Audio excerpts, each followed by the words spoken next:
ਸੰਗਤ ਜੀਓ, ਵਾਹਿਗੁਰੂ ਜੀ ਕਾ ਖਾਲਸਾ, ਵਾਹਿਗੁਰੂ ਜੀ ਕੀ ਫਤਿਹ।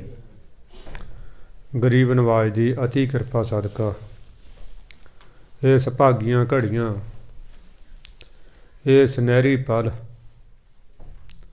ਗੁਰੂ ਮਹਾਰਾਜ ਦੀ ਨਿੱਘੀ ਮਿੱਠੀ ਗੋਦ ਵਿੱਚ ਬੈਠਣ ਦੇ ਸੁਭਾਗਾ ਵੇਲਾ ਮਹਾਰਾਜ ਦੀ ਅਤੀ ਦਇਆ ਸਦਕਾ ਆਪਾਂ ਸਾਰਿਆਂ ਨੂੰ ਪ੍ਰਾਪਤ ਹੋਇਆ।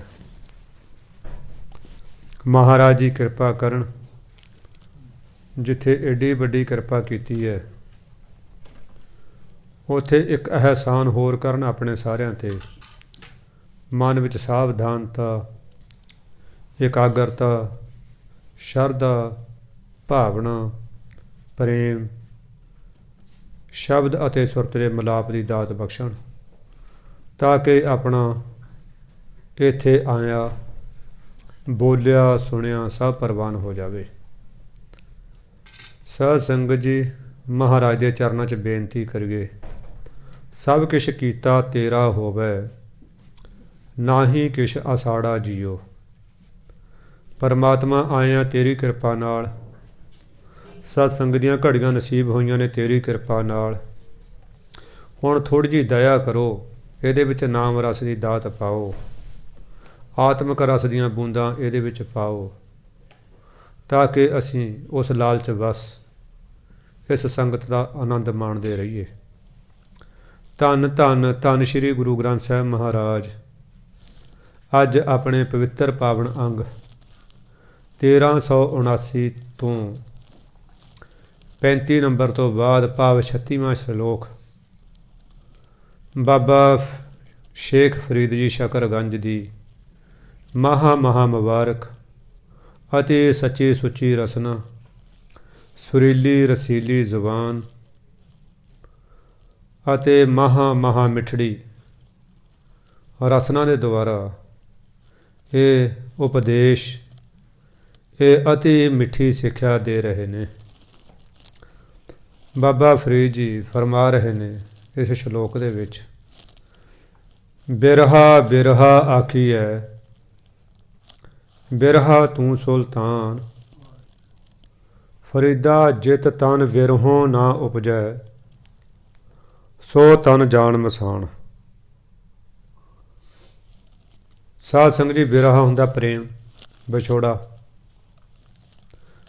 ਭਾਵ ਅੰਦਰ ਪ੍ਰੇਮਤਾ ਪੈਦਾ ਹੋ ਜੇ ਪਰ ਅਜੇ ਮਲਾਪ ਦਾ ਸਮਾਂ ਨਾ ਬਣੇ, ਉਸ ਨੂੰ ਬਿਰਹਾ ਕਹਿੰਦੇ ਨੇ। ਜਾਂ ਤਾਂ ਪਿਆਰ ਹੀ ਨਹੀਂ ਪਿਆ ਅਜੇ, ਫਿਰ ਵੀ ਕੋਈ ਤਕਲੀਫ ਨਹੀਂ ਹੁੰਦੀ। ਜਿਵੇਂ ਆਪਾਂ ਬਾਬਾ ਫਰੀਦ ਜੀ ਦਾ ਬਾਬਾ ਕਬੀਰ ਜੀ ਦਾ ਸ਼ਲੋਕ ਆਪਣੇ ਮਹਾਂਪੁਰਖਾਂ ਦੇ ਮੁਖਾਰ ਬਿੰਦ ਤੋਂ ਸੁਣਿਆ ਸੀ, ਕਦੇ ਹਮੋ ਜੋ ਬੂਝਾ ਬੂਝਣਾ ਪੂਰੀ ਪਰੀ ਬੁਲਾਏ। ਜਿਨ੍ਹਾਂ ਨੂੰ ਪਰਮਾਤਮਾ ਦੀ ਭਗਤੀ ਦੀ ਸੋਝੀ ਨਹੀਂ, ਉਹ ਲੱਤਾਂ ਪਸਾਰ ਕੇ ਪੂਰੀ ਰਾਤ ਸੌਂਦੇ ਨੇ। ਪਰ ਹੁਣ ਸਾਨੂੰ ਸੋਝੀ ਆ ਗਈ ਕਿ ਇਹ ਜੀਵਨ ਬੰਦਗੀ ਵਾਸਤੇ ਮਿਲਿਆ, ਅਸੀਂ ਵਕਤ ਨੂੰ ਫੜੇ ਗਏ ਹਾਂ। ਕਹਿੰਦੇ ਪੂਰਾ ਅੰਮ੍ਰਿਤ ਵੇਲੇ ਜਾਗਣਾ, ਅਲਾਰਮ ਲਾ ਕੇ ਸੌਂਦੇ ਹਾਂ, ਮੋਟੀ ਰਜਾਈ ਨਹੀਂ ਲੈਂਦੇ ਕਿ ਨਿੱਘ ਦੇ ਵਿੱਚ ਬਾਈ ਚਾਂਸ ਉੱਠਿਆ ਨਾ ਜਾਵੇ, ਔਰ ਰਾਤ ਨੂੰ ਰੱਜ ਕੇ ਰੋਟੀ ਨਹੀਂ ਖਾਂਦੇ ਸਮਾਰ ਕੇ ਕਿ ਆਲਸ ਨਾ ਪੈ ਜੇ, ਉੱਠਿਆ ਨਾ। ਸਾਧ ਸੰਗਤ ਜੀ, ਇਹ ਜਗਿਆ ਜਿਹੜੇ ਹੈਗੇ ਨਾ ਪਰਮਾਰਥ ਦੇ ਪਾਂਧੀ, ਇਹ ਸਾਰੀਆਂ ਉਹਨਾਂ ਦੀਆਂ ਜੁਗਤੀਆਂ ਨੇ ਕਿ ਸ਼ਾਮ ਨੂੰ ਭੋਜਨ ਬਸ ਬਹੁਤ ਘੱਟ ਨਾ ਮਾਤਰ ਖਾਣਾ, ਜਿਹੜਾ ਹੈ ਮਤਲਬ ਰਜਾਈ ਮੋਟੀ ਨਾ ਹੋਵੇ, ਜ਼ਿਆਦਾ ਨਿੱਘੀ ਨਾ ਹੋਵੇ, ਨਹੀਂ ਤਾਂ ਕਈ ਵਾਰੀ ਉਹ ਨਿੱਘ ਉੱਠਣ ਨਹੀਂ ਦਿੰਦਾ ਹੈਗਾ। ਬਾਬਾ ਜੀ ਕਹਿੰਦੇ ਅਸੀਂ ਕਹਿੰਦੇ ਮਤਲਬ ਪੂਰੇ ਫੜੇ ਗਏ। ਹੁਣ ਇੱਥੇ ਬਾਬਾ ਫਰੀਦ ਜੀ ਫਰਮਾ ਰਹੇ ਨੇ, ਕਹਿੰਦੇ ਇਹ ਹਰੇਕ ਕੋਈ ਵਿਰਹਾ ਵਿਰਹਾ ਆਖਦਾ, ਵਿਰਹਾ ਤੂੰ ਸੁਲਤਾਨ, ਹੈ ਵਿਰਹਾ, ਹੈ ਪ੍ਰੇਮ ਤੂੰ ਸੁਲਤਾਨ ਹੈ, ਅਸਲ ਵਿੱਚ ਤੂੰ ਰਾਜ ਹੈ। ਹਰੇਕ ਕੋਈ ਪ੍ਰੇਮ ਕਹੀ ਜਾਂਦਾ, ਹਰੇਕ ਕੋਈ ਇਸ਼ਕ ਕਹੀ ਜਾਂਦਾ, ਮੁਹੱਬਤ ਕਹੀ ਜਾਂਦਾ। ਵਿਛੋੜੇ ਦੇ ਵਿੱਚ ਕੋਈ ਰੋ ਰਿਹਾ, ਪਰ ਸਾਧ ਸੰਗਤ ਪ੍ਰੇਮ ਦਾ ਰਸਤਾ ਕੋਈ ਸੌਖਾ ਨਹੀਂ ਹੈ। ਜਿਹਨੇ ਆਪਣਾ ਸਿਰ ਤਲੀ ਦੇ ਉੱਤੇ ਰੱਖਿਆ ਹੋਇਆ ਉਹੀ ਪ੍ਰੇਮ ਦੀ ਗਲੀ ਖੇਡਦਾ ਹੈ। ਗੁਰੂ ਗ੍ਰੰਥ ਸਾਹਿਬ ਮਹਾਰਾਜ ਦਾ ਪਵਿੱਤਰ ਪਾਵਨ ਫਰਮਾਨ ਹੈ, जाता प्रेम खेलन का चाओ, सिर धर तली गली मेरी आओ। इत मार्ग पैर धरीजै, सिर दीजै कान ना कीजै। ਇਹ ਵੀ ਕਿਹਾ ਗਰੀਬ ਨਵਾਜ ਨੇ ਸਤਿਗੁਰੂ ਨੇ, ਪਹਿਲਾਂ ਮਰਨ ਕਬੂਲ, ਜੀਵਨ ਕੀ ਛੱਡ ਆਸ, ਹੋ ਸਭਨਾ ਕੀ ਰੇਣ ਕਾ, ਤਾਂ ਆਓ ਹਮਾਰੇ ਪਾਸ। ਭਾਵ ਆਪਣੇ ਦੇਹ ਅਧਿਆਸ ਤੋਂ ਉੱਪਰ ਉੱਠ ਜਾਣਾ, ਆਪਣੇ ਖਿਆਲਾਂ ਨੂੰ ਖਤਮ ਕਰ ਦੇਣਾ, ਕੇਵਲ ਤੇ ਕੇਵਲ ਪਰਮਾਤਮਾ ਦੇ ਆਸ਼ਰਿਤ ਹੋ ਜਾਣਾ। ਇਹ ਪ੍ਰੇਮ ਹੈ। ਕਹਿੰਦੇ ਹੈ ਫਰੀਦ ਜੀ, ਮਹਾਰਾਜ ਬਾਬਾ ਜੀ ਕਹਿ ਰਹੇ ਨੇ, ਬਾਬਾ ਫਰੀਦ ਜੀ ਕਹਿੰਦੇ ਹਰੇਕ ਕੋਈ ਬਿਰਹਾ ਬਿਰਹਾ ਆਖਦਾ, ਹਰੇਕ ਕੋਈ ਬੈਰਾਗ ਬੈਰਾਗ ਆਖਦਾ। ਇਹ ਬਿਰਹਾ ਤੂੰ ਸੁਲਤਾਨ ਹੈ ਅਸਲ ਦੇ ਵਿੱਚ। ਫਰੀਦਾ ਜਿਤ ਤਨ ਬਿਰਹੋਂ ਨਾ ਉਪਜੈ, ਸੋ ਤਨ ਜਾਣ ਮਸਾਨ। ਜਿਹੜੇ ਤਨ ਦੇ ਵਿੱਚ ਇਹ ਪ੍ਰੇਮ ਪੈਦਾ ਨਹੀਂ ਹੁੰਦਾ ਨਾ, ਉਹ ਤਾਂ ਤਨ ਸਮਝ ਲਓ ਬੀਆਬਾਨ ਜੰਗਲ ਹੈ। ਇਹ ਸਮਝ ਲਓ ਇੱਕ ਸ਼ਮਸ਼ਾਨ ਘਾਟ ਹੈ, ਕਿਉਂਕਿ ਸ਼ਮਸ਼ਾਨ ਦੀ ਮਿੱਟੀ ਦੇ ਵਿੱਚ ਨਾ ਕੁਛ ਉਗਦਾ ਨਹੀਂ ਹੁੰਦਾ, ਅੱਗ ਨਾਲ ਸੜੀ ਹੋਈ ਹੁੰਦੀ ਹੈ ਮਿੱਟੀ, ਉੱਥੇ ਕੋਈ ਪੈਦਾ ਨਹੀਂ ਹੁੰਦਾ। ਬਾਬਾ ਜੀ ਫਰਮਾਉਂਦੇ ਨੇ, ਧੰਨ ਸ਼੍ਰੀ ਗੁਰੂ ਗ੍ਰੰਥ ਸਾਹਿਬ ਮਹਾਰਾਜ ਕਹਿੰਦੇ ਸੋਹਣੇ ਵਿਛੋੜਾ ਸੋਹਣੇ ਦੁੱਖ, ਬਿਨ ਡਿੱਠੇ ਮਰੀਓਦ, ਬਾਝ ਪਿਆਰੇ ਆਪਣੇ, ਬਿਰਹੀ ਨਾ ਧੀਰੋਦ। ਇੱਕ ਥਾਂ ਦੇ ਲਿਖਦੇ ਨੇ, ਦੁੱਖ ਵਿਛੋੜਾ, ਇੱਕ ਦੁੱਖ ਭੂਖ, ਇੱਕ ਦੁੱਖ ਸਾਖਤ ਵਾਰ ਜਮਦੂਤ, ਇੱਕ ਦੁੱਖ ਰੋਗ ਲੱਗਿਆ ਤਨ ਧਾਏ, ਵੈਦ ਨਾ ਭੋਲੇ ਦਾਰੂ ਲਾਏ। ਸਾਧ ਸੰਗਤ ਜੀ, ਤਨ ਦੇ ਰੋਗ ਨੂੰ ਤਾਂ ਵੈਦ ਲੋਕ, ਹਕੀਮ ਲੋਕ, ਡਾਕਟਰ ਲੋਕ ਠੀਕ ਕਰ ਦਿੰਦੇ ਨੇ। ਆਯੁਰਵੈਦਿਕ ਦੇ ਮੁਤਾਬਕ ਤਿੰਨ ਹੀ ਰੋਗ ਹੁੰਦੇ ਨੇ ਬੰਦੇ ਨੂੰ। ਪਿੱਤ, ਸਰੀਰ 'ਚ ਗਰਮੀ ਦੀ ਮਾਤਰਾ ਵੱਧ ਜਾਣੀ। ਕਫ, ਸਰੀਰ 'ਚ ਠੰਡ ਦੀ ਮਾਤਰਾ ਵੱਧ ਜਾਣੀ, ਗਰਮੀ ਘਟ ਜਾਣੀ। ਫਿਰ ਵਾਯੂ, ਹਵਾ, ਬਾਈ ਕਹਿੰਦੇ ਜਿਹਨੂੰ ਆਪਾਂ। ਪਿੱਤ, ਵਾਤ, ਉਹਨੂੰ ਵਾਤ ਕਹਿੰਦੇ ਨੇ। ਸਰੀਰ ਦੇ ਵਿੱਚ ਹਵਾ ਦੀ ਮਾਤਰਾ ਵੱਧ ਜਾਣੀ, ਇੰਬੈਲੈਂਸ ਹੋ ਜਾਣੀ, ਵੱਧ ਜਾਣੀ ਜਾਂ ਘਟ ਜਾਣੀ। ਉਹਨੂੰ ਫਿਰ ਜਦੋਂ ਇਹ ਆਪਾਂ ਨੂੰ, ਕਿਉਂਕਿ ਹਰੇਕ ਸਰੀਰ 'ਚ ਮਤਲਬ ਇੱਕ ਲੋੜੀ ਦੀ ਮਾਤਰਾ ਦੇ ਵਿੱਚ ਚੀਜ਼ ਚਾਹੀਦੀ ਹੈ। ਸ਼ੂਗਰ ਹੈ, ਆਪਾਂ ਨੂੰ ਚਾਹੀਦੀ ਹੈ ਲੋੜੀ ਦੀ ਮਾਤਰਾ 'ਚ, ਪਰ ਜੇ ਵੱਧ ਜੇ ਤਾਂ ਵੀ ਪੰਗਾ ਹੈ, ਜੇ ਘਟ ਜੇ ਤਾਂ ਵੀ ਅਖਾਈ ਹੈ। ਪਰ ਜਿਹੜਾ ਸਾਧ ਸੰਗਤ ਜੀ ਇਹ ਮਨ ਦੇ ਰੋਗੀ ਹੁੰਦੇ ਨਾ, ਜਿਹੜੇ ਇਹ ਇਸ਼ਕ ਦੇ ਰੋਗੀ ਹੁੰਦੇ ਨੇ, ਉਹਨਾਂ ਦਾ ਕਿਸੇ ਕੋਲੇ ਕੋਈ ਇਲਾਜ ਨਹੀਂ ਹੈ। ਧੰਨ ਸ਼੍ਰੀ ਗੁਰੂ ਨਾਨਕ ਦੇਵ ਮਹਾਰਾਜ ਫਰਮਾਉਂਦੇ ਨੇ, ਵੈਦਾ ਵੈਦ ਸਵੈਦ ਤੂੰ, ਪਹਿਲਾਂ ਰੋਗ ਪਛਾਣ। ਇੱਕ ਥਾਂ 'ਤੇ ਉਹ ਵੀ ਕਹਿੰਦੇ ਨੇ,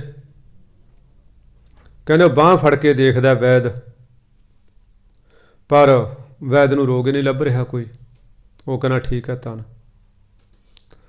ਸਾਧ ਸੰਗਤ ਜੀ, ਪ੍ਰੇਮ ਦੇ ਤੀਰ ਜਦੋਂ ਅਣੀਆਲੇ ਤੀਰ ਕਿਸੇ ਪਰਮਾਰਥ ਦੇ ਪਾਂਧੀ ਦੇ ਕਾਲਜੇ ਨੂੰ ਬਿੰਨ ਦਿੰਦੇ ਨੇ ਨਾ, ਫਿਰ ਉਹਦੀਆਂ ਨੀਂਦਾਂ ਉੱਡ ਜਾਂਦੀਆਂ ਨੇ, ਉਹਦੀ ਭੁੱਖ ਖਤਮ ਹੋ ਜਾਂਦੀ ਹੈ। ਇਸ ਅਵਸਥਾ ਨੂੰ ਸਾਡੇ ਪਰਮ ਪੂਜਨੀਕ ਗੁਰੂ ਘਰ ਦੇ ਦੀਵਾਨ, ਗੁਰੂ ਕਲਗੀਧਰ ਦੇ ਦਰਬਾਰ ਦੇ ਚਰਨ ਕਮਲਾਂ ਦੇ ਭੌਰੇ ਦਾ ਖਿਤਾਬ ਪ੍ਰਾਪਤ ਭਾਈ ਸਾਹਿਬ ਭਾਈ ਨੰਦ ਲਾਲ ਸਿੰਘ ਜੀ ਗੋਆ ਆਪਣੀ ਕਲਮ ਨਾਲ ਇਸ ਤਰ੍ਹਾਂ ਲਿਖਦੇ ਨੇ, ਆਸ਼ਕਾਰਾ ਨਵ ਨਿਸ਼ਾਨੀ ਐ ਪਿਸਰ। ਹੇ ਬੰਦੇ, ਪਿਸਰ ਬੰਦੇ ਨੂੰ ਕਹਿੰਦੇ ਨੇ, ਹੇ ਬੰਦੇ, ਆਸ਼ਕਾਂ ਦੀਆਂ 9 ਨਿਸ਼ਾਨੀਆਂ ਹੁੰਦੀਆਂ ਨੇ। ਆਸ਼ਕਾਰਾ ਨਵ ਨਿਸ਼ਾਨੀ ਐ ਪਿਸਰ, ਆਹਾ ਸਰਦੋ ਰੰਗ ਜ਼ਰਦੋ ਚਸ਼ਮ ਤਰ, ਕਮ ਖੁਆਵਸ ਕਮ ਖੁਰਦਣੋ ਕਮ ਖੁਆਵਸ। ਉਹ ਕਹਿੰਦੇ ਜਿਹੜਾ ਹੈ ਨਾ, ਇਹ ਉਹਨਾਂ ਦੀਆਂ ਠੰਡੀਆਂ ਆਹਾਂ ਨਿਕਲਣਗੀਆਂ, ਠੰਡੇ ਸਾਹ ਲੈਣਗੇ, ਹੌਂਕੇ ਨਿਕਲਦੇ ਨੇ। ਰੰਗ ਪੀਲਾ ਹੁੰਦਾ, ਜ਼ਰਦ ਹੁੰਦਾ, ਅੱਖਾਂ ਗਿੱਲੀਆਂ ਹੁੰਦੀਆਂ ਨੇ, ਆਪਣੇ ਪਿਆਰੇ ਨੂੰ ਯਾਦ ਆਉਂਦਾ। ਸਾਧ ਸੰਗਤ ਜੀ, ਮੈਂ ਦੇਖਿਆ ਕਈ ਮਾਮਾ ਦੇ ਪੁੱਤ ਬੇਵਕਤੇ ਚਲੇ ਜਾਂਦੇ ਨੇ। ਜਦੋਂ ਫਿਰ ਉਹ ਆਪਣੀ ਭੈਣ ਦੇ ਬੇਟੇ ਨੂੰ, ਨਨਾਣ ਦੇ ਬੇਟੇ ਨੂੰ ਜਾਂ ਆਂਢ ਗੁਆਂਢ ਦੇ ਵਿੱਚੋਂ ਉਹਦੇ ਹਾਣੀ ਨੂੰ ਕਿਤੇ ਦੇਖਦੀਆਂ ਨੇ ਤਾਂ ਉਹਨਾਂ ਦੀਆਂ ਅੱਖਾਂ ਗਿੱਲੀਆਂ ਹੋ ਜਾਂਦੀਆਂ ਨੇ, ਕਿਉਂਕਿ ਉਹ ਯਾਦ ਆ ਜਾਂਦਾ। ਹੁਣ ਕਹਿੰਦੇ ਆਸ਼ਕਾਰਾ ਨਾਮ ਨਿਸ਼ਾਨੀ ਐ ਪਿਸਰ, ਆਹਾ ਸਰਦੋ ਰੰਗ ਜ਼ਰਦੋ ਚਸ਼ਮ ਤਰ, ਕਮ ਵਕਤਨੋਂ ਕਮ ਖੁਰਦਨੋਂ ਖਵਾਵਿਸ਼ ਹਰਾਮ, ਇੰਤਜ਼ਾਰੀ ਬੇਕਰਾਰੀ ਦਸਤ ਸਰ। ਕਮ ਖੁਰਦਣੋਂ ਘੱਟ ਖਾਣਾ, ਕਮ ਵਕਤਣੋਂ ਘੱਟ ਬੋਲਣਾ, ਖਵਾਬਿਸ਼ ਹਰਾਮ ਭਾਵ ਖਵਾਬ ਕਹਿੰਦੇ ਨੇ ਸੁਪਨੇ ਨੂੰ, ਸੁਪਨਾ ਲੈਣਾ ਹਰਾਮ ਹੈ, ਭਾਵ ਨੀਂਦ ਹੀ ਨਹੀਂ ਆਉਂਦੀ। ਸੁਪਨਾ ਤਾਂ ਆਏਗਾ ਨਾ ਜੇ ਨੀਂਦ ਆਵੇਗੀ, ਨੀਂਦ ਹੀ ਨਹੀਂ ਆਉਂਦੀ ਹੈਗੀ। ਫਿਰ ਕਹਿੰਦੇ ਇੰਤਜ਼ਾਰੀ, ਬੜੀ ਮਨ ਚ ਕਾਹਲ ਹੁੰਦੀ ਹੈ, ਕਦੋਂ ਪ੍ਰੀਤਮ ਮਿਲੇ, ਕਦੋਂ ਉਹਦੇ ਦਿਦਾਰੇ ਹੋਵਣ। ਇੰਤਜ਼ਾਰੀ ਬੇਕਰਾਰੀ, ਬੜੀ ਮਨ ਦੇ ਵਿੱਚ ਬੜੀ ਬੇਕਰਾਰੀ ਹੈ, ਬੜੀ ਕਾਹਲ ਹੈ। ਚਸ਼ਮ ਦਸਤ ਸਰ, ਬਸ ਅੱਖਾਂ ਤੱਕਦੀਆਂ ਨੇ ਕਿਹੜੇ ਪਾਸਿਓਂ, ਕਿਤੇ ਚਿੜੀ ਉੱਡਦੀ ਹੈ, ਕੋਈ ਖੜਾਕ ਹੁੰਦਾ, ਲੱਗਦਾ ਕਿ ਮੇਰਾ ਪਿਆਰਾ ਆ ਗਿਆ। ਸਾਧ ਸੰਗਤ ਜੀ, ਇਹ ਅਵਸਥਾ ਬਿਆਨ ਤੋਂ ਬਾਹਰ ਹੈ, ਕੋਸ਼ਿਸ਼ ਕਰੀ ਜਾ ਰਹੀ ਹੈ ਕਿ ਉਸ ਅਵਸਥਾ ਨੂੰ ਬਿਆਨ ਕੀਤਾ ਜਾਵੇ। ਇਹ ਅਵਸਥਾ ਨਾ ਇੱਕ ਆਮ ਕਿਸੇ ਸਧਾਰਨ ਬੰਦੇ ਦੀ ਨਹੀਂ ਹੁੰਦੀ। ਹੁਣ ਬਾਬਾ ਜੀ ਕਹਿ ਰਹੇ ਨੇ, ਕਹਿੰਦੇ ਜਿਸ ਤਨ ਦੇ ਵਿੱਚ ਜਿਹੜਾ ਪ੍ਰੇਮ ਹੈ ਪੈਦਾ ਹੀ ਨਹੀਂ ਹੋਇਆ ਨਾ, ਉਸ ਤਨ ਨੂੰ ਤੁਸੀਂ ਜਿਉਂਦਾ ਨਾ ਜਾਣੋ, ਉਸ ਤਨ ਨੂੰ ਤੁਸੀਂ ਜੀਵਤ ਨਾ ਜਾਣੋ, ਉਹ ਤਾਂ ਬਲਕਿ ਮਸਾਨ ਭੂਮੀ ਦੀ ਨਿਆਈ ਹੈ, ਉਹ ਕਿਸੇ ਭਾਵ ਨਿਹਫਲ ਹੈ। ਇਹ ਜਿਹੜਾ ਪ੍ਰੇਮ ਹੈ ਇਹ ਜੀਵਨ ਦੇ ਵਿੱਚ ਅਤੀ ਲੋੜੀ ਦੀ ਚੀਜ਼ ਹੈ, ਕਿਉਂਕਿ ਰੱਬ ਹੈ। Love is God, God is love. ਉਹ ਪਰਮਾਤਮਾ ਹੀ ਪ੍ਰੇਮ ਰੂਪ ਹੈ। ਜਦੋਂ ਪਰਮਾਤਮਾ ਦੀ ਸਾਡੇ 'ਤੇ ਕਿਰਪਾ ਹੁੰਦੀ ਹੈ, ਉਹ ਅੰਦਰ ਪ੍ਰਗਟ ਹੁੰਦਾ, ਤਾਂ ਸਾਡੇ ਅੰਦਰ ਫਿਰ ਪ੍ਰੇਮ ਦੀ ਜਾਗ ਲੱਗਦੀ ਹੈ। ਕੱਲਾ ਗਿਆਨ, ਸਾਧ ਸੰਗਤ ਜੀ, ਗਿਆਨ ਨੂੰ ਪੈਰ ਕਿਹਾ, ਪ੍ਰੇਮ ਨੂੰ ਗਿਆਨ ਨੂੰ ਅੱਖਾਂ ਕਿਹਾ, ਪ੍ਰੇਮ ਨੂੰ ਪੈਰ ਕਿਹਾ। ਜੇ ਕਿਸੇ ਬੰਦੇ ਦੇ ਅੱਖਾਂ ਤਾਂ ਹੋਣ ਪਰ ਲੱਤਾਂ ਨਾ ਹੋਣ, ਉਹ ਆਪਣੀ ਮੰਜ਼ਿਲ 'ਤੇ ਨਹੀਂ ਪਹੁੰਚ ਸਕਦਾ। ਪਰ ਇੱਕ ਗੱਲ ਹੋਰ ਹੈ, ਜਿਹਨੂੰ ਪ੍ਰੇਮ ਆ ਗਿਆ ਉਹਨੂੰ ਸਾਰਾ ਗਿਆਨ ਆਪਣੇ ਆਪ ਪੈਦਾ ਹੋ ਜਾਂਦਾ। ਹੁਣ ਦੇਖੋ, ਪਾਣੀ ਹੈ, ਸਮੁੰਦਰ ਦੇ ਵਿੱਚ ਗਰਮੀ ਪਈ, ਸਮੁੰਦਰ ਦਾ ਪਾਣੀ ਭਾਫ ਬਣ ਕੇ ਉੱਡਿਆ, ਬੱਦਲ ਬਣਿਆ, ਆ ਕੇ ਪਹਾੜਾਂ ਦੇ ਉੱਤੇ ਵਰ ਗਿਆ, ਵਰਿਆ ਤਾਂ ਬਰਫ਼ ਬਣ ਗਈ। ਉਹ ਵਰਿਆ, ਸਾਧ ਸੰਗਤ ਜੀ, ਉਹ ਪਾਣੀ ਕਿੰਨੀਆਂ ਰੁਕਾਵਟਾਂ ਨੇ ਉਹਦੇ ਰਸਤੇ ਦੇ ਵਿੱਚ, ਬਰੇਤਾ ਹੈ, ਪੱਥਰ ਨੇ, ਚਟਾਨਾਂ ਨੇ, ਰਸਤਾ ਉਬੜ ਖਾਬੜ ਹੈ, ਵਿੰਗਾ ਟੇਢਾ ਰਸਤਾ ਹੈ। ਉਹਦੇ ਕੋਲੇ ਕੋਈ ਕੰਪਾਸ ਨਹੀਂ ਹੁੰਦਾ, ਜਾਂ ਉਹਦੇ ਕੋਲੇ ਕੋਈ GPS ਨਹੀਂ ਹੁੰਦਾ ਲੱਗਿਆ ਕਿ ਮੈਂ ਸਮੁੰਦਰ ਨੂੰ ਕਿੱਧਰ ਜਾਣਾ। ਫਿਰ ਵੀ ਦੇਖੋ, ਆਪਣੇ ਪਿਆਰੇ ਦੀ ਖਿੱਚੇ ਹੁੰਦੀ ਹੈ, ਸੀਨੇ ਖਿੱਚ ਜਿਨ੍ਹਾਂ ਨੇ ਖਾਧੀ, ਕਰ ਆਰਾਮ ਨਹੀਂ ਬਹਿੰਦੇ। ਉਹ ਜਿਉਂ ਚੱਲਦੇ ਨੇ, ਫਿਰ ਪੱਥਰਾਂ ਨਾਲ ਟੱਕਰਾਂ ਮਾਰਦੇ, ਪਹਾੜਾਂ ਨੂੰ ਕ੍ਰਾਸ ਕਰਦੇ, ਬਰੇਤੇ ਨੂੰ ਕ੍ਰਾਸ ਕਰਦੇ, ਆਪਣੇ ਪ੍ਰੀਤਮ ਨੂੰ ਜਾ ਮਿਲਦੇ ਨੇ। ਇਸੇ ਤਰ੍ਹਾਂ ਜਿਨ੍ਹਾਂ ਦੇ ਅੰਦਰ ਪ੍ਰੇਮ ਪੈਦਾ ਹੋ ਜਾਂਦਾ, ਸਾਧ ਸੰਗਤ ਜੀ, ਉਹਨਾਂ ਨੂੰ ਸਰਨਾਮਾ ਲੱਭਣ ਦੀ ਕੋਈ ਲੋੜ ਨਹੀਂ ਪੈਂਦੀ। ਫਿਰ ਪਰਮੇਸ਼ਰ ਤਾਂ ਸਾਡਾ ਇੰਨਾ ਕੁ ਪ੍ਰੇਮ ਦਾ ਕਾਇਲ ਹੈ, ਉਹਨੂੰ ਪ੍ਰੇਮ ਨਾਲ ਬੈਠ ਕੇ ਕਿਤੇ ਵੀ ਕੋਈ ਯਾਦ ਕਰੇ, ਕਿਸੇ ਵੀ ਅਵਸਥਾ ਦੇ ਵਿੱਚ ਯਾਦ ਕਰੇ, ਕੋਈ ਬੀਬੀ ਯਾਦ ਕਰੇ, ਕੋਈ ਭਾਈ ਯਾਦ ਕਰੇ, ਕੋਈ ਹਿੰਦੂ ਯਾਦ ਕਰੇ, ਕੋਈ ਮੁਸਲਮਾਨ ਯਾਦ ਕਰੇ, ਉਹਨੇ ਉੱਥੇ ਪਹੁੰਚ ਜਾਣਾ ਹੁੰਦਾ ਹੈ। ਸਤਲੁਜ ਦਾ ਕੰਢ ਹੈ, 8, 10, 20, 30 ਵੇੜੀਆਂ ਲੱਗੀਆਂ ਹੋਈਆਂ ਨੇ। ਕੋਈ ਮਲਾਹ ਥੋੜ੍ਹੇ ਜਿਹੇ ਚੰਗੇ, ਕਿਸੇ ਦੇ ਘਰੇ ਵਧੀਆ ਰੋਟੀ ਪੱਕਦੀ ਹੈ, ਵੇੜੀਆਂ ਵਧੀਆ ਨੇ। ਉੱਧਰੋਂ ਆਉਣ ਵਾਲੇ ਯਾਤਰੂ ਸ਼੍ਰੀ ਅਨੰਦਪੁਰ ਸਾਹਿਬ ਨੂੰ ਆਉਂਦੇ ਨੇ। ਸ਼ਰਧਾ ਭਾਵਨਾ ਨਾਲ ਰੰਗੇ ਹੋਏ ਸਿੱਖ ਹੁੰਦੇ ਸੀ ਸਾਧ ਸੰਗਤ ਜੀ। ਉਦੋਂ ਪ੍ਰੇਮ 'ਚ ਭਿੱਜੇ ਆਉਂਦੇ ਨੇ, ਉਹਨਾਂ ਦੀਆਂ ਵੇੜੀਆਂ ਵਿੱਚ ਸਵਾਰ ਹੋ ਕੇ ਪਾਰ ਲੰਘਦੇ ਨੇ। ਉਹ ਕਲਗੀਧਰ ਪਿਤਾ ਦੀਆਂ ਗੱਲਾਂ ਕਰਦੇ ਨੇ ਕਿ ਉਹਨਾਂ ਦੇ ਸਰੀਰ ਦੇ ਵਿੱਚ ਬੜਾ ਬਲ ਹੈ, ਉਹਨਾਂ ਦੀਆਂ ਅੱਖਾਂ ਦੇ ਵਿੱਚ ਕਰਾਮਾਤ ਵਰਸਦੀ ਹੈ। ਉਹਨਾਂ ਜਿਹਦੇ ਵੱਲ ਇੱਕ ਵਾਰੀ ਤੱਕ ਲੈਂਦੇ ਨੇ, ਮੇਰੇ ਸਤਿਗੁਰੂ ਕਾਠ ਤੋਂ ਸ਼੍ਰੀਖੰਡ ਬਣਾ ਦਿੰਦੇ ਨੇ, ਮਿੱਟੀ ਨੂੰ ਰਤਨ ਬਣਾ ਦਿੰਦੇ ਨੇ, ਪਿੰਗਲੇ ਨੂੰ ਪਹਿਲਵਾਨ ਬਣਾ ਦਿੰਦੇ ਨੇ, ਮੂਰਖ ਨੂੰ ਪੰਡਿਤ ਬਣਾ ਦਿੰਦੇ ਨੇ। ਪੱਥਰ ਤੇ ਨਿਗਾਹ ਪੈ ਜੇ, ਪੱਥਰ ਨੂੰ ਪਾਰਸ ਬਣਾ ਦਿੰਦੇ ਨੇ। ਜੇ ਕਿਤੇ ਕਿਰਪਾ ਦੀ ਦ੍ਰਿਸ਼ਟੀ ਨਾਲ ਕਾਂ ਨੂੰ ਤੱਕ ਲੈਣ, ਕਾਂ ਨੂੰ ਪਰਮਹੰਸ ਬਣਾ ਕੇ ਰੱਖ ਦਿੰਦੇ ਨੇ। ਗਿੱਦੜਾਂ ਤੋਂ ਸ਼ੇਰ ਬਣਾਉਣ ਦੀ ਸਮਰੱਥਾ ਰੱਖਦੇ ਨੇ ਮੇਰੇ ਸਤਿਗੁਰੂ। ਚਿੜੀਆਂ ਤੋਂ ਬਾਜਾਂ ਨੂੰ ਤੁੜਾਉਣ ਦੀ ਸਮਰੱਥਾ ਉਹਨਾਂ ਦੇ ਕੋਲ ਹੈ। ਗੱਲਾਂ ਕਰਦੇ ਨੇ ਬੇੜੀਆਂ 'ਚ ਬੈਠ ਕੇ। ਸਾਧ ਸੰਗਤ ਜੀਓ, ਫਿਰ ਇਹ ਪ੍ਰੇਮ ਦਾ ਰੋਗ ਨਾ ਇੱਕ ਲਾਗ ਦਾ ਰੋਗ ਹੁੰਦਾ ਹੈ। ਗੱਲਾਂ ਸੁਣਦਾ ਹੈ, ਸ਼ਰਵਣ ਭਗਤੀ ਸੁਣਦਾ ਹੈ।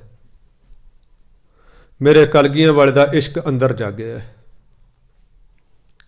ਉਹਨਾਂ ਨੂੰ ਯਾਦ ਕਰਦਾ ਹੈ, ਕਹਿੰਦਾ ਭਾਈ ਕਿਤੇ ਮੈਨੂੰ ਵੀ ਦਰਸ਼ਨ ਦੇ ਦੇਣਗੇ ਕਲਗੀਆਂ ਵਾਲੇ। ਕਹਿੰਦੇ ਵੀ ਦੇ ਦੇਣਗੇ, ਤੂੰ ਚੱਲ ਸਾਡੇ ਨਾਲ। ਕਹਿੰਦਾ ਸੱਜਣੋ, ਜੇ ਮੈਂ ਤੁਹਾਡੇ ਨਾਲ ਚਲਿਆ ਗਿਆ, ਮੇਰਾ ਪਰਿਵਾਰ ਹੈ ਵੱਡਾ, ਭੁੱਖਾ ਮਰ ਜੂਗਾ।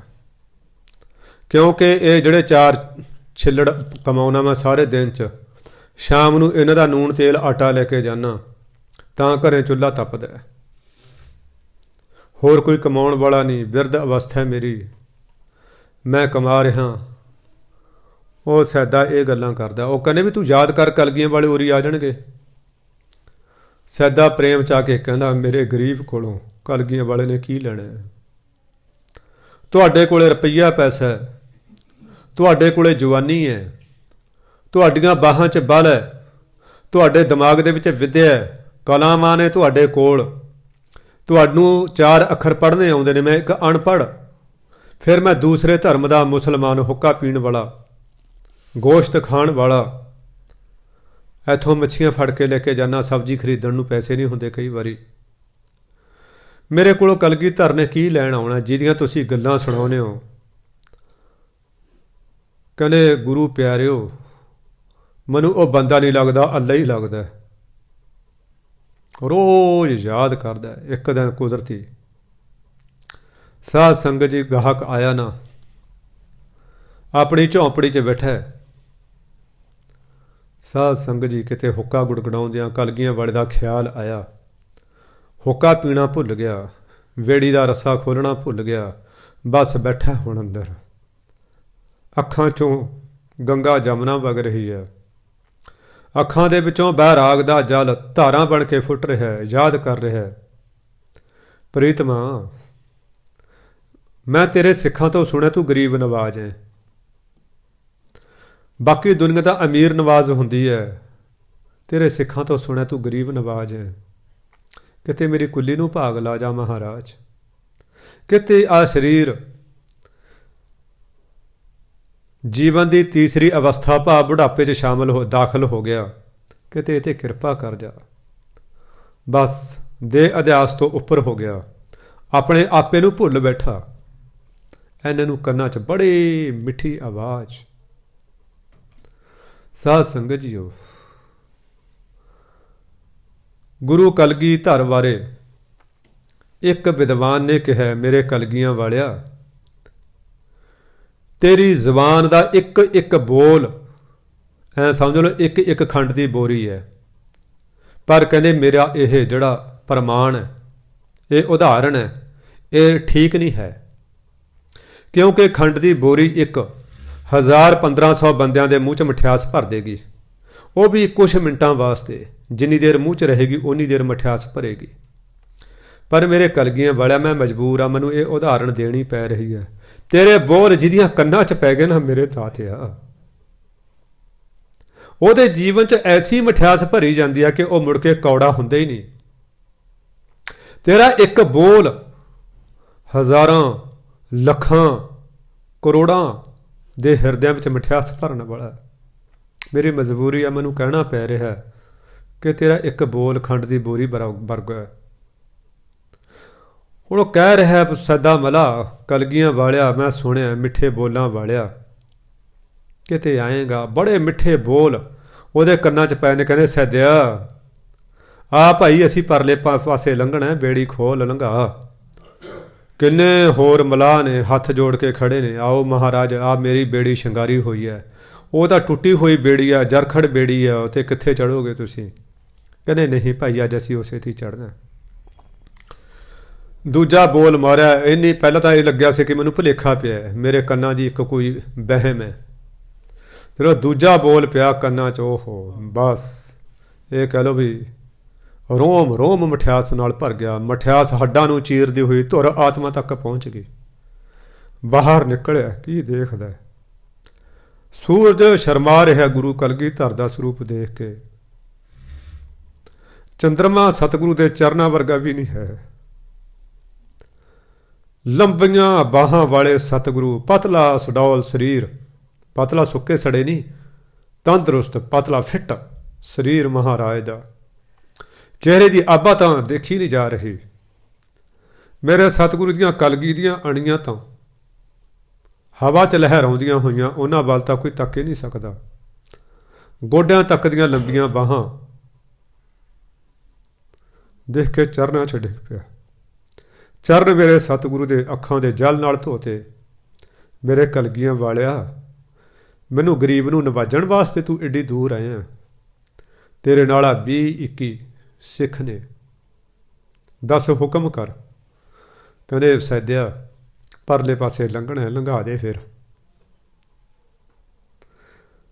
जिहा जा कपड़ा सी फटिया पुराना बेड़ी च विछाया, मेरे सतगुरु नूं बिठाया प्रेम दे नाल। वो तो गोबिंद भाओ भगत का भुखा, वो तो जे कोई इट ते बिठा दे इट ते बह जांदा। जे कोई बोरी झाड़ के बिठा दे बोरी ते बैठ जांदा मेरा सतगुरु। सिख भी सवार होए ने। साध संगत जी दरिया बेशक उथों चौड़ा है पर हुण सैदा बेड़ी नूं किनारे नहीं ला रहा। चप्पू मारी जाता, किते इधर लै जाता बेड़ी, किते इधर लै जाता। दोपहरां ढल गईयां। कलगीधर पिता ने कहा सैद्या बेड़ी किनारे ला दे भाई असीं लंघना। सतगुरु अखां ही नहीं रजियां, बेड़ी किनारे किवें ला दियां। पता नहीं किन्ने एक जन्मां तो प्यासियां सी तेरे दर्शनां दियां। ये अखां दे मारू थलां दे विच मुद्दतां हो गईयां सी तेरे ददारियां दा मींह पिया नूं। किवें बेड़ी ला दियां। कड़वल पै गए बाहां दे विच पर बेड़ी नहीं परले बन्ने ला रहा। मेरे सतगुरु ने निहाल निहाल निहाल कहा। हुण सारियां भुखां खत्म कर दियां। बेड़ी बन्ने लाई है। गरीब नवाज कहते भी सैद्या दस तेरा मेहताना की बनया। हुण किरपा हो चुकी सी गरीब नवाज दी, मेहरे नदर हो चुकी सी। कहना मेरे कलगियां वालिया पिता एक मलाह दूजे मलाह तो लैंदा चंगा नहीं लगता। जिवें एक दर्जी दूसरे दर्जी तो अपनी मेहनत नहीं लैंदा है। एक किसान दूसरे किसान नूं जे कोई थोड़ा बहुता अनाज दे देवे उहदा मुੱਲ नहीं लैंदा है। एक वैद कोई थोड़ियां बहुतियां दवाई दियां पुड़ियां किसी दूसरे वैद नूं दे देवे उहदा कोई मुੱਲ नहीं लैंदा है। मेरे कलगियां वालिया मैं भी मिला तू भी मिला। अज तू मेरी बेड़ी च चढ़े मेरे सतगुरु, मैं तेनू परले बन्ने लाया। जिदे मैं तेरे दर ते आवांगा मेरी बेड़ी बन्ने ला दी। आद विचार ना रह जे। मेरे गरीब नवाए ने जफ्फी पाई है। सैद्या तू मेरे 21 सिखां नूं पार लंघाया। तेरियां 21 कुड़ां पार लंघाइयां। तेरियां 21 कुड़ां पार लंघाइयां। यह है प्रेम की खेड। संसारक प्रेमी तो पहुंचे चाहे ना पहुंचे पर वह तो है ही प्रेम स्वरूप। उन्होंने कोई किते भी जाके याद करे, कोई भी किते भी बैठ के याद करे। आपां रोज़ अरदास दे विच पढ़दे हां तेग बहादुर सिमरै घर नाउ निध आवै धाए सब थाई होए सहाय। गुरु गोबिंद सिंह महाराज पंथ दे वाली सब थाई होए सहाय। जिथे भी याद करो, समुंदर च याद करो, अपने सिख दा जहाज नूं मोढा देण वास्ते उत्थे पहुँच जांदे ने। भोरे च बैठ के याद करो, उत्थे सतगुरु पहुँच जांदे ने। हाँ पर वो हैगे भुखे प्रेम दे। ਪਦਾਰਥਾਂ ਦੇ, ਰੁਪਈਆਂ ਪੈਸਿਆਂ ਦੇ, ਰਮਾਲਿਆਂ ਦੇ ਭੁੱਖੇ ਨਹੀਂ ਹੈਗੇ। ਉਹ ਪ੍ਰੇਮ ਦੇ ਭੁੱਖੇ ਨੇ। ਉਹਨਾਂ ਦਾ ਭੋਜਨ ਹੈ ਪ੍ਰੇਮ। ਪ੍ਰੇਮ ਦੇ ਨਾਲ ਕੁਛ ਵੀ ਤਿਆਰ ਕਰੀਏ ਉਹਨੂੰ ਛਕਣ ਵਾਸਤੇ ਜ਼ਰੂਰ ਆ ਜਾਂਦੇ ਨੇ। ਸੋ ਇਹ ਪ੍ਰੇਮ ਦੀ ਥੋੜ੍ਹੀ ਜਿਹੀ ਪਰਿਭਾਸ਼ਾ ਦੇਣ ਦੀ ਨਿਮਾਣੀ ਕੋਸ਼ਿਸ਼ ਕੀਤੀ ਗਈ ਹੈ। ਸ਼ਾਇਦ ਮੈਨੂੰ ਲੱਗਦੀ ਹੈ ਕਿ ਇਹ ਸੰਪੂਰਨ ਨਹੀਂ ਹੋਈ। ਕਹਿੰਦੇ ਜਿਸ ਤਨ ਦੇ ਵਿੱਚ ਇਹ ਪ੍ਰੇਮ ਨਹੀਂ ਪੈਦਾ ਹੋਇਆ ਨਾ, ਉਹ ਤਨ ਤਾਂ ਮਸਾਣ ਦੀ ਨਹੀਂ ਹੈ। ਅੱਗੇ ਬਾਬਾ ਫਰੀਦ ਜੀ ਦੱਸ ਰਹੇ ਨੇ ਸੰਸਾਰਕ ਭੋਗਾਂ ਬਾਰੇ। ਫਰੀਦਾ ਇਹ ਵਿਸ ਗੰਧਲਾਂ, ਧਰੀਆਂ ਖੰਡ ਲਵਾੜ, ਇੱਕ ਰਾਹੇ ਦੇ ਰਹਿ ਗਏ, ਇੱਕ ਰਾਧੀ ਗਏ ਉਜਾੜ। ਸਾਧ ਸੰਗਤ ਜੀ, ਇਸ ਸ਼ਲੋਕ ਦੇ ਅਰਥਾਂ ਬਾਰੇ ਵਿਦਵਾਨਾਂ 'ਚ ਫਰਕ ਹੈ, ਬਖਰੇਮ ਹੈ ਥੋੜ੍ਹਾ ਜਿਹਾ। ਕਈ ਵਿਦਵਾਨ ਕਹਿੰਦੇ ਇਹ ਜਿਹੜੇ ਸੰਸਾਰਕ ਭੋਗ ਨੇ ਉਹਨਾਂ ਨੂੰ ਗੰਦਲਾਂ ਕਿਹਾ। ਕੁਝ ਵਿਦਵਾਨ ਕਹਿੰਦੇ ਇਹ ਸੁੰਦਰ ਇਸਤਰੀਆਂ ਨੂੰ ਵਿਸ ਗੰਦਲਾਂ ਕਿਹਾ। ਚਲੋ ਗੱਲ ਕੋਈ ਵੀ ਹੈ, ਭਾਵ ਦੇਖੋ ਗੁਰਮਤਿ ਤਾਂ ਕਹਿੰਦੀ ਹੈ ਸੋ ਕਿਉਂ ਮੰਦਾ ਆਖਿਆ ਜਿਤ ਜੰਮਿਆ ਰਾਜਾਨ। ਗਰੀਬ ਨਵਾਜ ਨੇ ਸੁਚੱਜੀਆਂ ਬੀਬੀਆਂ ਦੀ ਸ਼ਲਾਘਾ ਕੀਤੀ ਹੈ। ਕੁਚੱਜੀਆਂ ਦੁਹਾਗਣਾਂ ਨੂੰ ਗੁਰਮਤਿ ਦੇ ਵਿੱਚ ਕੋਈ ਥਾਂ ਨਹੀਂ ਹੈ। ਹਾਂ, ਇਹ ਬਾਬਾ ਫਰੀਦ ਜੀ ਨੇ ਜਿਹੜੀਆਂ ਪਰ ਪੁਰਖਗਾਮੀ ਬੀਬੀਆਂ ਨੇ ਆਪਣੇ ਸੱਥ ਤੋਂ ਹੇਠਾਂ ਡਿੱਗੀਆਂ ਹੋਈਆਂ ਨੇ ਉਹਨਾਂ ਦੀ ਗੱਲ ਕੀਤੀ ਹੈ। ਫਰੀਦਾ ਇਹ ਵਿਸ ਗੰਦਲਾਂ, ਇਹ ਫਰੀਦਾ ਇਹ ਸੁੰਦਰ ਔਰਤਾਂ, ਸੁੰਦਰ ਇਸਤਰੀਆਂ, ਸੋਹਣੇ ਰੂਪ ਵਾਲੀਆਂ, ਧਰੀਆਂ ਖੰਡ ਲਵਾੜ, ਇਹ ਖੰਡ ਦੇ ਵਿੱਚ ਲਫੇੜ ਕੇ, ਖੰਡ ਦੇ ਵਿਭਾਵ ਸ਼ੂਗਰ ਕੋਟੜ ਕਰਕੇ ਧਰੀਆਂ ਹੋਈਆਂ ਨੇ। ਮਿੱਠੇ ਦੇ ਲਾਲਚ ਦੇ ਵਿੱਚ ਇਹ ਵਿਸ਼ਈ ਬੰਦੇ, ਇਹ ਭੋਗੀ ਬੰਦੇ, ਕਾਮੀ ਬੰਦੇ ਇਹਨਾਂ ਨੂੰ ਭੋਗਦੇ ਨੇ। ਸਾਧ ਸੰਗਤ ਜੀ, ਬਹੁਤ ਸਾਲ ਪਹਿਲਾਂ ਬਾਬਾ ਜੀ ਨੇ ਇੱਕ ਵਾਰੀ ਕਥਾ 'ਚ ਦੱਸਿਆ ਸੀ, ਚਾਹੇ ਪੁਰਸ਼ ਹੈ ਚਾਹੇ ਇਸਤਰੀ ਹੈ, ਪਰਾਏ ਸਰੀਰ ਨੂੰ ਇੱਕ ਵਾਰੀ ਭੋਗਣ ਦੇ ਨਾਲ 10,000 ਸਾਲ ਦੀ ਭਗਤੀ ਇੱਕ ਵਾਰੀ 'ਚ ਨਸ਼ਟ ਹੋ ਜਾਂਦੀ ਹੈ। 10,000 ਸਾਲ ਦੀ ਭਗਤੀ ਇੰਨਾ ਮਹਿੰਗਾ ਸੌਦਾ ਹੈ। ਪਰ ਮੂਰਖ ਬੰਦੇ ਨਾਲੇ ਪੱਲਿਓਂ ਪੈਸੇ ਦਿੰਦੇ ਨੇ, ਨਾਲੇ ਇਹ ਭੋਗ ਭੋਗਦੇ ਨੇ। ਚਲੋ ਉਹਨਾਂ ਦਾ ਤਾਂ ਹੋ ਸਕਦਾ ਰੁਜ਼ਗਾਰ ਹੋਵੇ, ਹੋ ਸਕਦਾ ਉਹਨਾਂ ਤਾਂ ਕੋਈ ਮਜਬੂਰੀ ਹੋਵੇ। 10,000 ਸਾਲ ਦੀ ਭਗਤੀ ਕਿਵੇਂ ਕਾਊਂਟ ਕੀਤੀ ਹੈ? ਜਿੱਦੇ ਅਸੀਂ ਜੰਮਿਆ ਜੇ ਉਦੋਂ ਤੋਂ ਲੈ ਕੇ ਅਸੀਂ ਹਰ ਰੋਜ਼ 1 ਘੰਟਾ ਭਗਤੀ ਕਰੀਏ। ਸਾਧ ਸੰਗਤ ਜੀ, ਆਪਾਂ ਮੋਟਾ ਹਿਸਾਬ ਲਾਈਏ ਨਾ, 1 ਮਹੀਨੇ 'ਚ 30 ਦਿਨ ਹੁੰਦੇ ਨੇ। ਜੇ ਆਪਾਂ ਰੋਜ਼ 1 ਘੰਟਾ ਭਗਤੀ ਕਰਦੇ ਤਾਂ 30 ਘੰਟੇ ਹੋ ਗਏ। 24 ਘੰਟਿਆਂ ਦਾ 1 ਦਿਨ ਹੁੰਦਾ, ਭਾਵ ਇਹ ਕਹਿ ਲਓ ਵੀ 1.25 ਦਿਨ ਬਣਦਾ ਮਹੀਨੇ ਦੇ ਵਿੱਚ ਜੇ ਅਸੀਂ 1 ਘੰਟਾ ਰੋਜ਼ ਭਗਤੀ ਕਰਦੇ ਹਾਂ। ਉਹ ਵੀ ਬੜਾ ਸਾਵਧਾਨ ਇਕਾਗਰਚੀਤ ਹੋ ਕੇ। ਆਹ ਸਾਡੇ ਵਾਲੀ ਭਗਤੀ ਨਹੀਂ, ਇਹ ਸਾਡੇ ਵਾਲੀ ਭਗਤੀ ਤਾਂ ਕਿਸੇ ਲੇਖੇ ਵਿੱਚ ਵੀ ਨਹੀਂ ਹੁੰਦੀ। ਉਹ ਫਿਰ ਜੇ ਆਪਾਂ ਕਹੀਏ ਸਾਲ ਦੇ 15 ਕੁ ਦਿਨ ਬਣਦੇ ਨੇ। ਜੇ ਅਸੀਂ 100 ਸਾਲ ਦੇ ਹੋ ਕੇ ਜੰਮੀਏ ਤਾਂ 15 ਨੂੰ 100 ਨਾਲ ਗੁਣਾ ਕਰ ਲਓ, ਲਗਭਗ 7.5 ਸਾਲ ਬਣਦੇ ਨੇ, 7.5 ਸਾਲ। ਹੁਣ ਇਹੋ ਜਿਹੇ 10,000 ਸਾਲ ਦੇਖ ਲਓ, ਸਾਡੇ ਕਿੰਨੀਆਂ ਜ਼ਿੰਦਗੀਆਂ ਦਾ ਇੱਕ ਵਾਰੀ 'ਚ ਬੇੜਾ ਗਰਕ ਹੋ ਜਾਂਦਾ। ਕੋਈ ਬੀਬੀ ਪਰ ਪੁਰਸ਼ ਕੋਲ ਜਾਂਦੀ ਹੈ ਜਾਂ ਕੋਈ ਭਾਈ ਪਰ ਪੁਰਸ਼ ਕੋਲ ਜਾਂਦਾ। ਮੇਰੇ ਕਲਗੀਆਂ ਵਾਲੇ ਕੋਈ ਕਮਲੇ ਨਹੀਂ ਸੀ ਜਿਨ੍ਹਾਂ ਨੇ ਇਸ ਕੁਕਰਮਨ ਨੂੰ ਬੱਜਰ ਰਹਿਤਾਂ ਦੇ ਵਿੱਚ ਸ਼ਾਮਲ ਕੀਤਾ। ਸਤਿਗੁਰੂ ਨੇ ਲਿਖਿਆ ਨਾ, ਜਦੋਂ ਆਪਾਂ ਨੂੰ ਅੰਮ੍ਰਿਤ ਛਕਾਉਂਦੇ ਨੇ 5 ਪਿਆਰੇ, ਆਪਾਂ ਨੂੰ ਇਹੀ ਕਹਿੰਦੇ ਨੇ, ਤਾਕੀਦ ਕਰਦੇ ਨੇ, ਰੋਮਾਂ ਦੀ ਬੇਅਦਬੀ ਨਹੀਂ ਕਰਨੀ, ਤੰਬਾਕੂ ਅਤੇ ਹੋਰ ਨਸ਼ੇ ਨਹੀਂ ਵਰਤਣੇ, ਪਰ ਪੁਰਸ਼ ਨੂੰ ਜਾਂ ਪਰ ਇਸਤਰੀ ਨੂੰ ਨਹੀਂ ਭੋਗਣਾ ਅਤੇ ਰੋਮਾਂ ਦੀ ਬੇਅਦਬੀ ਨਹੀਂ ਕਰਨੀ। 4 ਬੱਜਰਕ ਰਹਿਤਾਂ ਦੇ ਵਿੱਚ ਸਤਿਗੁਰੂ ਨੇ ਸ਼ਾਮਲ ਕੀਤਾ। ਫਿਰ ਮੇਰੇ ਗਰੀਬ ਨਵਾਜ ਨੇ 10ਵੇਂ ਗ੍ਰੰਥ ਦੇ ਵਿੱਚ 405 ਚਰਿੱਤਰ ਲਿਖ ਕੇ, ਉਹ ਵੀ ਸਾਡੇ ਵਾਲੀ ਬੋਲੀ ਦੇ ਵਿੱਚ,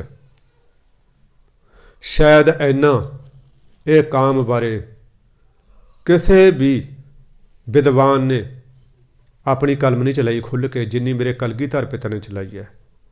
एक हिंदू धर्म के विद्वान होया, उसका नाम वात्सायन ऋषि वात्सायन, उन्हें लिखिया सी ये काम के बारे।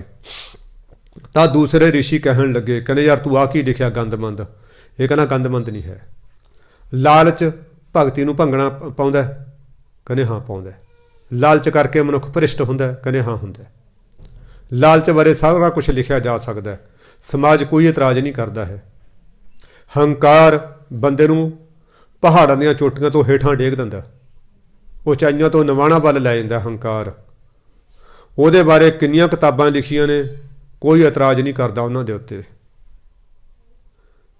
पर यह जिहड़ा काम है, जिन्हें बड़े बड़े जोगियां नूं पुट्ठे करके सुट्टा, जिन्हें बड़े बड़े देवतियां नूं भ्रिष्ट करके रखता, जिन्हें बड़े बड़े मुनियां नूं जिन्हां ने जंगलों के विच हज़ारां सालां की तपस्या की सी, एक सैकंड दे विच राख बना के रखता, ਉਹਦੇ बारे कहने तुसीं मैनूं लिखण तो रोक दिओ। सब तो वड्डी जिहड़ी रुकावट है वो काम दी है। वो वात्सायन ने लिखिया ये बारे, पूरा खुल के लिखा, उन्हें बहुत लिखिया।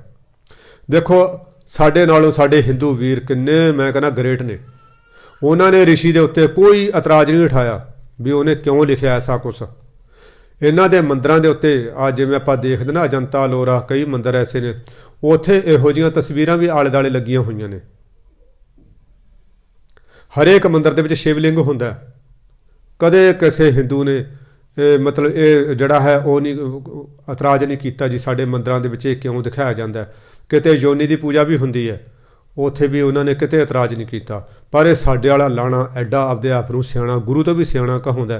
महाराज ने साडी बोली दे विच आके वो 405 चरित्र लिखे ने सतगुरु ने, कुछ उहदे विच बड़ियां उच्चे सुच्चे आचरण वालियां बीबियां बारे भी लिखिया कि यह बीबी ने अपने धर्म नूं इस चरित्र दे नाल बचाया।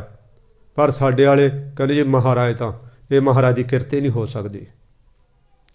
जिहड़ी आपां चौपाई साहब पढ़ते ना कविओ वाचबेन दी चौपाई, ये उहदा 405वां चरित्र है। अंत दे विच सतगुरु ने यही लिखा, हमरी करो हाथ दा रच्छा, पूर्ण होए चित्त की इच्छा। महाराज जिहड़ा उपर लिखिया है इस तो तू बचा सकदा, क्योंकि असीं कलयुगी जीव हाँ। कलयुग का बड़ा प्रभाव है।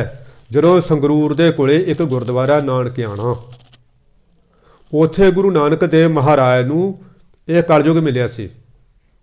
उत्थे जन्म साखियां दे विच कलयुग का स्वरूप जो लिखिया ना, उत्थे ये सी कि उसने एक हत्थ, वो बिल्कुल नग्न अवस्था दे विच नीले कपड़े पाए हुए ने थोड़े बहुते, उसने एक हत्थ दे विच मास फड़िया होया खांदा आउंदा, एक मास हत्थ नाल अपना लिंग फड़िया होया। तो मरदाना जी ने बाला जी ने पूछा सी ये कौन है? गुरु नानक देव महाराज जी ने कहा सी ये कलयुग है। जदों उहनूं कलयुग नूं पुछया भी तू ये, कहना हाँ जी हुण मेरा राज है। फिर ये कहने जी लोगों की विरती ये हू खाण दी ते भोगण दी। साध संगत जी हुण यही सच है। जिन्ना देखिए इन्नी सब्जी नहीं विकदी जिन्ना मुर्गे शुरगे मीट विकदा। ये जिहड़ा बाकी ये भैड़ा काम है, यह तो दुनिया इत्थों तक गर्क गई। रोज़ अखबारां च खबरां पढ़दे हां, बाप धी नाल जड़ा है चाचे तायां दा कोई जड़ा पवित्र रिश्ता कोई रहे नहीं है। हाँ सारिਆਂ ਦੀ गल नहीं है, पर ज़्यादातर कलयुग का यह प्रभाव है। गरीब नवाज गुरु गोबिंद सिंह महाराज जी ने जिहड़ी आपां गल कर रहे सी कि अपना जिहड़ा ये भाई विस गंदला ने, भाव पराई अमानत, पराइयां ये जिहड़ियां पर पुरुषगामी औरतां ने, वो एक ये समझ लो जहर दियां गंदलां ने, पर हुसन रूपी खंड उन्हां दे उत्ते चाढ़ी हुई है। मनुख उहदे विच फसी जांदा है। एक राहें दे रह गए, राहें मंदे में बीजण वाले बीजते हुए, एक तो बीजते अपनी नाम रूपी खेती भगती रूपी खेती बीजती रह गए। एक साध संगत जी अपनी भगती रूपी खेती जीवन रूपी खेती उजाड़ के चले गए। मैनू ना मेरे सौहरा साहब इन्हां दे संतां दे काफ़ी श्रद्धालु सी, जिहड़ा मोनी बाबा फिर पिछे जे शरीर छड्डिया आ इत्थे रहिंदे सी, दुगाल रहिंदे हुंदे सी। कई थावें उन्होंने डेरे ने, वो बोलते नहीं सी, उदों बोलते होंदे सी जदों किते ये मेरे सौहरा साहब उन्हां दे कोले जांदे हुंदे सी, क्योंकि उन्हां दा पिंड उत्थे ही पैंदा, साइकिलों ते जाए आउंदे सी। उन्होंने मैनूं गल दसी, कहने हे मोनी बाबा कहंदा सी ये जिहड़ा भूपा सी ना राजा भुपिंदर, ਕਹਿੰਦਾ ਅਸੀਂ ਕਈ ਜਨਮਾਂ ਤੋਂ ਇਕੱਠੇ ਭਗਤੀ ਕਰਦੇ ਆ ਰਹੇ ਹਾਂ। ਸਾਧ ਸੰਗਤ ਜੀ, ਇੱਕ ਤਾਂ ਹੁੰਦੀ ਹੈ ਨਿਸ਼ਕਾਮ ਭਗਤੀ। ਜਿਹੜੀ ਤਾਂ ਹੁੰਦੀ ਹੈ ਨਿਸ਼ਕਾਮ ਭਗਤੀ, ਉਹਦੇ ਵਿੱਚ ਤਾਂ ਕੋਈ ਰੁਕਾਵਟ ਪੈਂਦੀ ਨਹੀਂ ਹੈ। ਜਿਹੜੀ ਸਕਾਮ ਭਗਤੀ ਹੁੰਦੀ ਹੈ ਨਾ, ਕੋਈ ਕਾਮਨਾ ਰੱਖ ਕੇ ਭਗਤੀ ਕੀਤੀ ਜਾਂਦੀ ਹੈ, ਉਹਦੇ ਵਿੱਚ ਰੁਕਾਵਟ ਪੈ ਜਾਂਦੀ ਹੈ। ਇਹ ਤਾਂ ਗੁਰੂ ਨਾਨਕ ਦੇਵ ਮਹਾਰਾਜ ਨੇ ਪ੍ਰੇਮਾ ਭਗਤੀ, ਨਿਸ਼ਕਾਮ ਭਗਤੀ ਕਰਨੀ ਸਿਖਾਈ ਹੈ।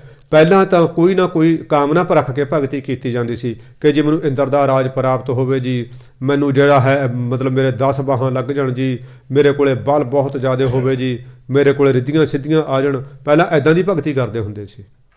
ਕਹਿੰਦੇ ਭੂਪਾ ਤੇ ਅਸੀਂ 8-9 ਬੰਦੇ ਪਿਛਲੇ 9 ਜਨਮਾਂ ਤੋਂ ਕਹਿੰਦੇ ਇਕੱਠੀ ਭਗਤੀ ਕੀਤੀ ਆ। ਪਰਮੇਸ਼ਰ ਜੀ ਦਿਆਲੂ ਹੋਏ, ਪੁੱਛਿਆ, ਕਹਿੰਦੇ ਅਸੀਂ ਤਾਂ ਭਾਈ ਭਗਤੀ ਉਹ ਮੰਗ ਲਈ ਵੀ ਮਹਾਰਾਜ ਕੋਈ ਮਰਜ਼ੀ ਜਨਮ ਦੇਈ, ਪਰ ਤਾਂ ਤੇਰੀ ਭਗਤੀ ਕਰੀਏ, ਸਮਾਜ ਸੇਵਾ ਕਰੀਏ। ਇਹਨੇ ਕਹਿੰਦੇ ਰਾਜ ਮੰਗ ਲਿਆ। ਸ਼ੁਰੂ 'ਚ ਜਦੋਂ ਕਹਿੰਦੇ ਇਹਨੂੰ ਰਾਜ ਗੱਦੀ ਦਾ ਤਿਲਕ ਜਾ ਲੱਗਿਆ ਨਾ, ਉਦੋਂ ਇਹ ਠੀਕ ਸੀ। ਉਸ ਤੋਂ ਬਾਅਦ ਕਿਉਂਕਿ ਭ੍ਰਿਸ਼ਟ ਮੰਤਰੀ ਹੁੰਦੇ ਨੇ, ਉਹਨਾਂ ਨੂੰ ਤਾਂ ਹੁੰਦਾ ਜੇ ਉਹ ਰਾਜੇ ਨੂੰ ਭ੍ਰਿਸ਼ਟ ਕਰਨਗੇ ਤਾਂ ਉਹਨਾਂ ਦਾ ਜਿਹੜਾ ਤੋਰੀ ਫੁਲਕਾ ਚੱਲਦਾ, ਉਹਨਾਂ ਨੇ ਬਸ ਜਦੋਂ ਐਸਾ ਭ੍ਰਿਸ਼ਟ ਕਰ ਹੋਏ, ਇੰਨਾ ਭ੍ਰਿਸ਼ਟ ਹੋ ਗਿਆ ਕਿ ਬਸ ਜੇ ਕਿਲੇ ਦੇ ਵਿੱਚ ਜਾਈਏ ਨਾ, ਕੰਧਾਂ ਅੱਜ ਵੀ ਉਹ ਤਰਾਸਦੀ ਬਿਆਨ ਕਰਦੀਆਂ ਨੇ ਜੋ ਬੀਬੀਆਂ ਦਾ ਉੱਥੇ ਜ਼ੁਲਮ ਹੁੰਦਾ ਸੀ। ਬੀਬੀਆਂ ਦੇ ਉੱਤੇ ਇੰਨਾ ਜ਼ੁਲਮ ਹੁੰਦਾ ਸੀ, ਗੱਲਾਂ ਹੀ ਛੱਡ ਦਿਓ, ਨਹੀਂ ਜ਼ਬਾਨ ਬਿਆਨ ਕਰ ਸਕਦੇ। ਭਗਤੀ ਸੀ, ਤਪੋ ਰਾਜ ਰਾਜੋ ਨਰਕ। ਹੁਣ ਬਾਬਾ ਜੀ ਕਹਿੰਦੇ ਇੱਕ ਤਾਂ ਕਹਿੰਦੇ ਭਾਈ ਆਪਣੇ ਇਹ ਜੀਵਨ ਰੂਪੀ ਖੇਤੀ ਬੀਜਦੇ ਰਹਿ ਗਏ, ਇੱਕ ਬੀਜੀ ਹੋਈ ਨੂੰ ਵੀ ਉਜਾੜ ਗਿਆ। ਰਾਦੀ ਮੈਨੇ ਬੀਜੀ ਹੋਈ, ਇੱਕ ਰਾਦੀ ਹੋਈ ਬੀਜੀ ਹੋਈ ਨੂੰ ਭਗਤੀ ਨੂੰ ਉਹ ਉਜਾੜ ਕੇ ਚਲੇ ਗਏ। ਅੱਗੇ ਮਹਾਰਾਜ ਸਾਨੂੰ ਹਲੂਣਾ ਦੇ ਕੇ ਜਗਾ ਰਹੇ ਨੇ। ਫਰੀਦਾ 4 ਗਵਾਇਆ ਹੰਡ ਕੈ, 4 ਗਵਾਇਆ ਸਮ, ਲੇਖਾ ਰੱਬ ਮਗੇ ਸੀਗਾ, ਤੂੰ ਆਹੋ ਕਿਹੜੇ ਕੰਮ। ਫਰੀਦਾ 4 ਪਹਿਰ ਦਿਨ ਤੂੰ ਘੁੰਮਦਿਆਂ ਫਿਰਦਿਆਂ, ਸੈਰਾਂ ਕਰਦਿਆਂ, ਆਹ TV ਮੋਬਾਇਲ ਦੇਖਦਿਆਂ, ਕੋਈ ਆਹ ਸੁੰਦਰ ਨਜ਼ਾਰੇ ਦੇਖਦਿਆਂ ਲੰਘਾਤਾ, ਸੰਸਾਰਕ ਕੰਮ ਕਰਦਿਆਂ ਲੰਘਾਤਾ। 4 ਗਵਾਇਆ ਸਮ, 4 ਪਹਿਰ ਰਾਤ ਤੂੰ ਸੌਂ ਕੇ ਗੁਜ਼ਾਰਤੀ, ਭੋਗਾਂ ਵਿਸ਼ਿਆਂ ਦੇ ਵਿੱਚੋਂ ਗੁਜ਼ਾਰਤੀ। ਕਹਿੰਦੇ ਜਦੋਂ ਤੂੰ ਰੱਬ ਦੀ ਦਰਗਾਹ 'ਚ ਜਾਏਗਾ, ਰੱਬ ਦੇ ਦਰਬਾਰ 'ਚ ਜਾਏਗਾ, ਕਹਿੰਦੇ ਤੇਥੋਂ ਲੇਖਾ ਮੰਗਿਆ ਜਾਣਾ। ਆਪਾਂ ਨਾ ਦੇਖੀਏ, ਆਹ ਸਵਾਸ ਲੈਂਦੇ ਹਾਂ ਸਾਧ ਸੰਗਤ ਜੀ, ਹੁਣ ਤਾਂ ਲੱਗਦਾ ਆਪਾਂ ਨੂੰ ਫਰੀ 'ਚ ਮਿਲ ਰਹੇ ਨੇ। ਜਦੋਂ ਕਿਤੇ ਹਸਪਤਾਲ ਦਾਖਲ ਹੋ ਜਾਣਾ ਨਾ, ਉਹ ਸਿਲੰਡਰ ਦਾ 5000 ਰੋਜ਼ ਦਾ ਭਰਾਉਂਦੇ ਨੇ। ਉਹ ਮੁੱਲ ਦੇ ਪੌਣੇ ਕੁ ਦਿਨ 'ਚ ਸਿਲੰਡਰ ਇੱਕ ਖਤਮ ਕਰ ਦਿੰਦਾ ਬੰਦਾ। ਫਿਰ ਉੱਥੇ ਪਤਾ ਲੱਗਦਾ ਦਾਤਿਆ ਇਹ ਆਕਸੀਜਨ ਤੂੰ ਸਾਨੂੰ ਫਰੀ 'ਚ ਦਿੱਤੀ ਹੋਈ ਹੈ, ਤੇਰੀ ਕਿੰਨੀ ਕਿਰਪਾ ਮਹਾਰਾਜ, ਕਿੰਨੀ ਤੇਰੀ ਦਇਆ। ਆਹ ਜਦੋਂ ਕਿਤੇ ਬਾਹਰ ਜਾਂਦੇ ਹਾਂ, ਪਾਣੀ ਦੀ ਬੋਤਲਾਂ 20-25 ਰੁਪਏ ਦੀ ਖਰੀਦਣੀ ਪੈਂਦੀ ਹੈ। ਦਾਤਿਆ ਤੂੰ ਪਾਣੀ ਸਾਨੂੰ ਫਰੀ 'ਚ ਦਿੱਤਾ ਹੋਇਆ, ਤੇਰੀ ਕਿੰਨੀ ਕਿਰਪਾ। ਬਾਹਰ ਰੋਟੀ ਖਾਣੇ ਨਾ, ਸੁਖਦੇਵ ਢਾਬੇ ਤੇ, ਮੰਨਤ ਢਾਬੇ ਤੇ, ਫੌਜੀ ਦੇ ਢਾਬੇ ਤੇ, ਉਹ 250-300 ਰੁਪਈਆ ਇੱਕ ਥਾਲੀ ਦਾ ਲੈ ਲੈਂਦੇ ਨੇ ਜੇ ਕਿਤੇ ਚੱਜ ਦੀ ਰੋਟੀ ਖਾ ਲਈਏ। ਘਰੇ ਆਪਾਂ ਕਿੰਨੇ ਸੋਹਣੇ ਪਦਾਰਥ, ਪਨੀਰ ਨਾਲੇ ਸਾਫ਼ ਸੁਥਰੇ ਬਣਾ ਕੇ ਖਾਂਦੇ ਹਾਂ। ਕਿੰਨੀ ਹੈ ਨਾ ਵੀ ਦਾਤਾ ਤੇਰੀ ਕਿੰਨੀ ਕਿਰਪਾ ਸਤਿਗੁਰੂ। ਫਿਰ ਸਰੀਰ ਦੇ ਅੰਗਾਂ ਦਾ ਤਾਂ ਕੋਈ ਮੁੱਲ ਹੀ ਨਹੀਂ ਹੈ, ਕਿੰਨੀ ਉਹਦੀ ਕਿਰਪਾ ਹੋਈ ਹੈ ਵੀ ਇਹ ਤਾਂ ਤੇਥੋਂ ਲੇਖਾ ਮੰਗਿਆ ਜਾਊਗਾ ਕਿ ਇਸ ਬੰਦਿਆ ਮੈਂ ਤੈਨੂੰ ਇੰਨੀਆਂ ਦਾਤਾਂ ਦਿੱਤੀਆਂ ਸੀ, ਤੂੰ ਇਹਨਾਂ ਦੇ ਬਦਲੇ ਕੀਤਾ ਕੀ ਹੈ। ਕਿਉਂਕਿ ਆਪਣੀ ਇੱਕੋ ਹੀ ਮੇਨ ਡਿਊਟੀ ਲਾ ਕੇ ਭੇਜਿਆ ਗੁਰੂ ਮਹਾਰਾਜ ਨੇ, ਅਕਾਲ ਪੁਰਖ ਨੇ, ਕਿ ਭਾਈ ਤੈਨੂੰ ਮੈਂ ਇੰਨੀਆਂ ਦਾਤਾਂ ਦਿੰਦਾ, ਤੂੰ ਇਹਨਾਂ ਦੇ ਬਦਲੇ ਬਸ ਇੱਕੋ ਹੀ ਆ ਕਿ ਭਗਤੀ ਕਰਨੀ ਹੈ।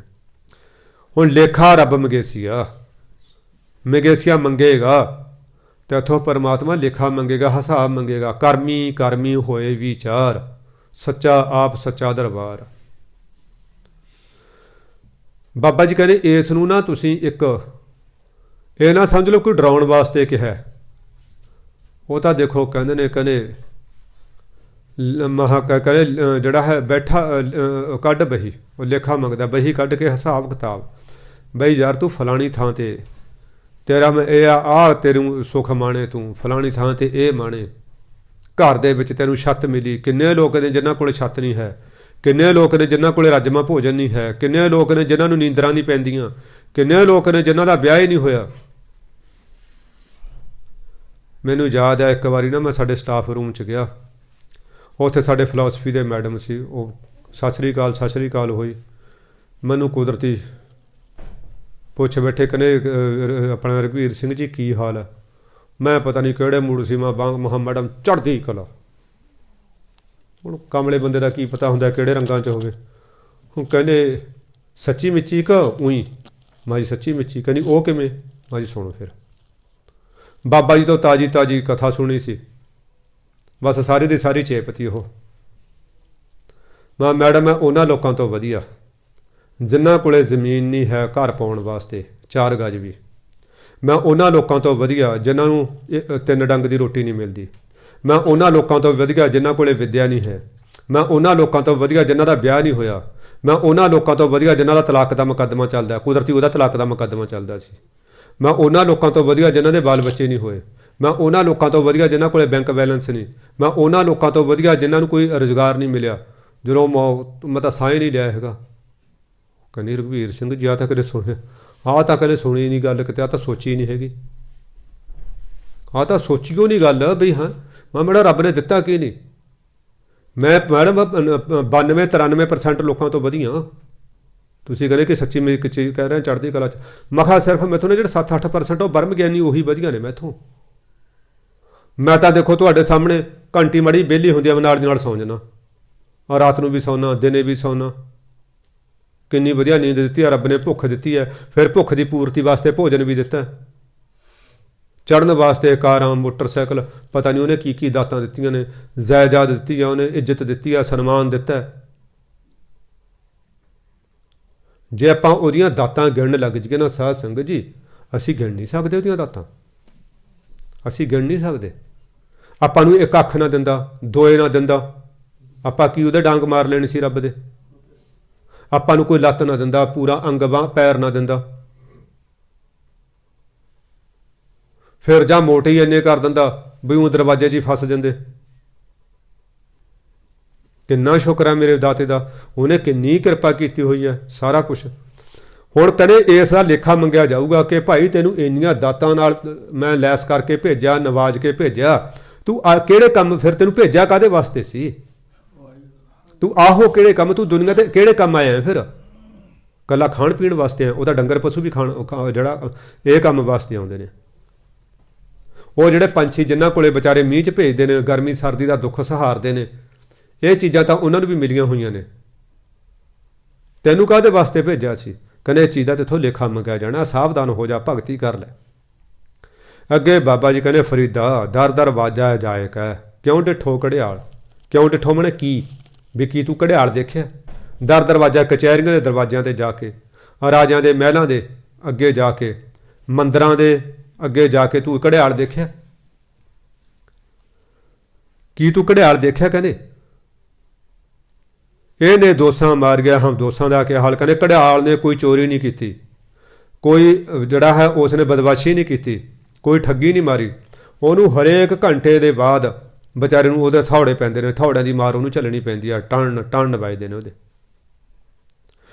ਕਹਿੰਦੇ ਹੁਣ ਇਹ ਨਿਰਦੋਸ਼ ਦੇ ਵਿਚਾਰੇ ਦੇ ਪੈਂਦੀਆਂ ਨੇ, ਜਿਹੜੇ ਅਸੀਂ ਔਗਣਾਂ ਦੇ ਭਰੇ ਹੋਏ ਹਾਂ। ਪਤਾ ਨਹੀਂ ਕਿੰਨੇ ਕੁ ਔਗਣ ਨੇ ਸਾਧ ਸੰਗਤ ਜੀ। ਆਪਣੀ ਅਸੀਂ ਔਗਣ ਲੱਗ ਜਾਈਏ ਨਾ ਆਪਣੀ ਇਮਾਨਦਾਰੀ ਨਾਲ ਕਾਪੀ 'ਤੇ ਲਿਖਣ, ਮੈਨੂੰ ਲੱਗਦਾ ਨਹੀਂ ਲਿਖ ਸਕਦਾ। ਤੁਹਾਡਾ ਤਾਂ ਮੈਨੂੰ ਪਤਾ ਨਹੀਂ, ਪਰ ਮੈਂ ਤਾਂ ਨਹੀਂ ਲਿਖ ਸਕਦਾ, ਗਿਣਤੀ ਉਹ ਕੋਈ ਨਹੀਂ। ਜਦੋਂ ਅੱਛਾ ਮਨਾ ਆਪਾਂ ਚੋਰ ਵੀ ਹਾਂ, ਬੜੇ ਗੰਨੇ ਭੰਨ ਭੰਨ ਖਾਧੇ ਨੇ, ਬੜੇ ਖਰਬੂਜੇ ਤੋੜ ਤੋੜ ਖਾਧੇ ਨੇ, ਚੋਰ ਵੀ ਹੈਗੇ,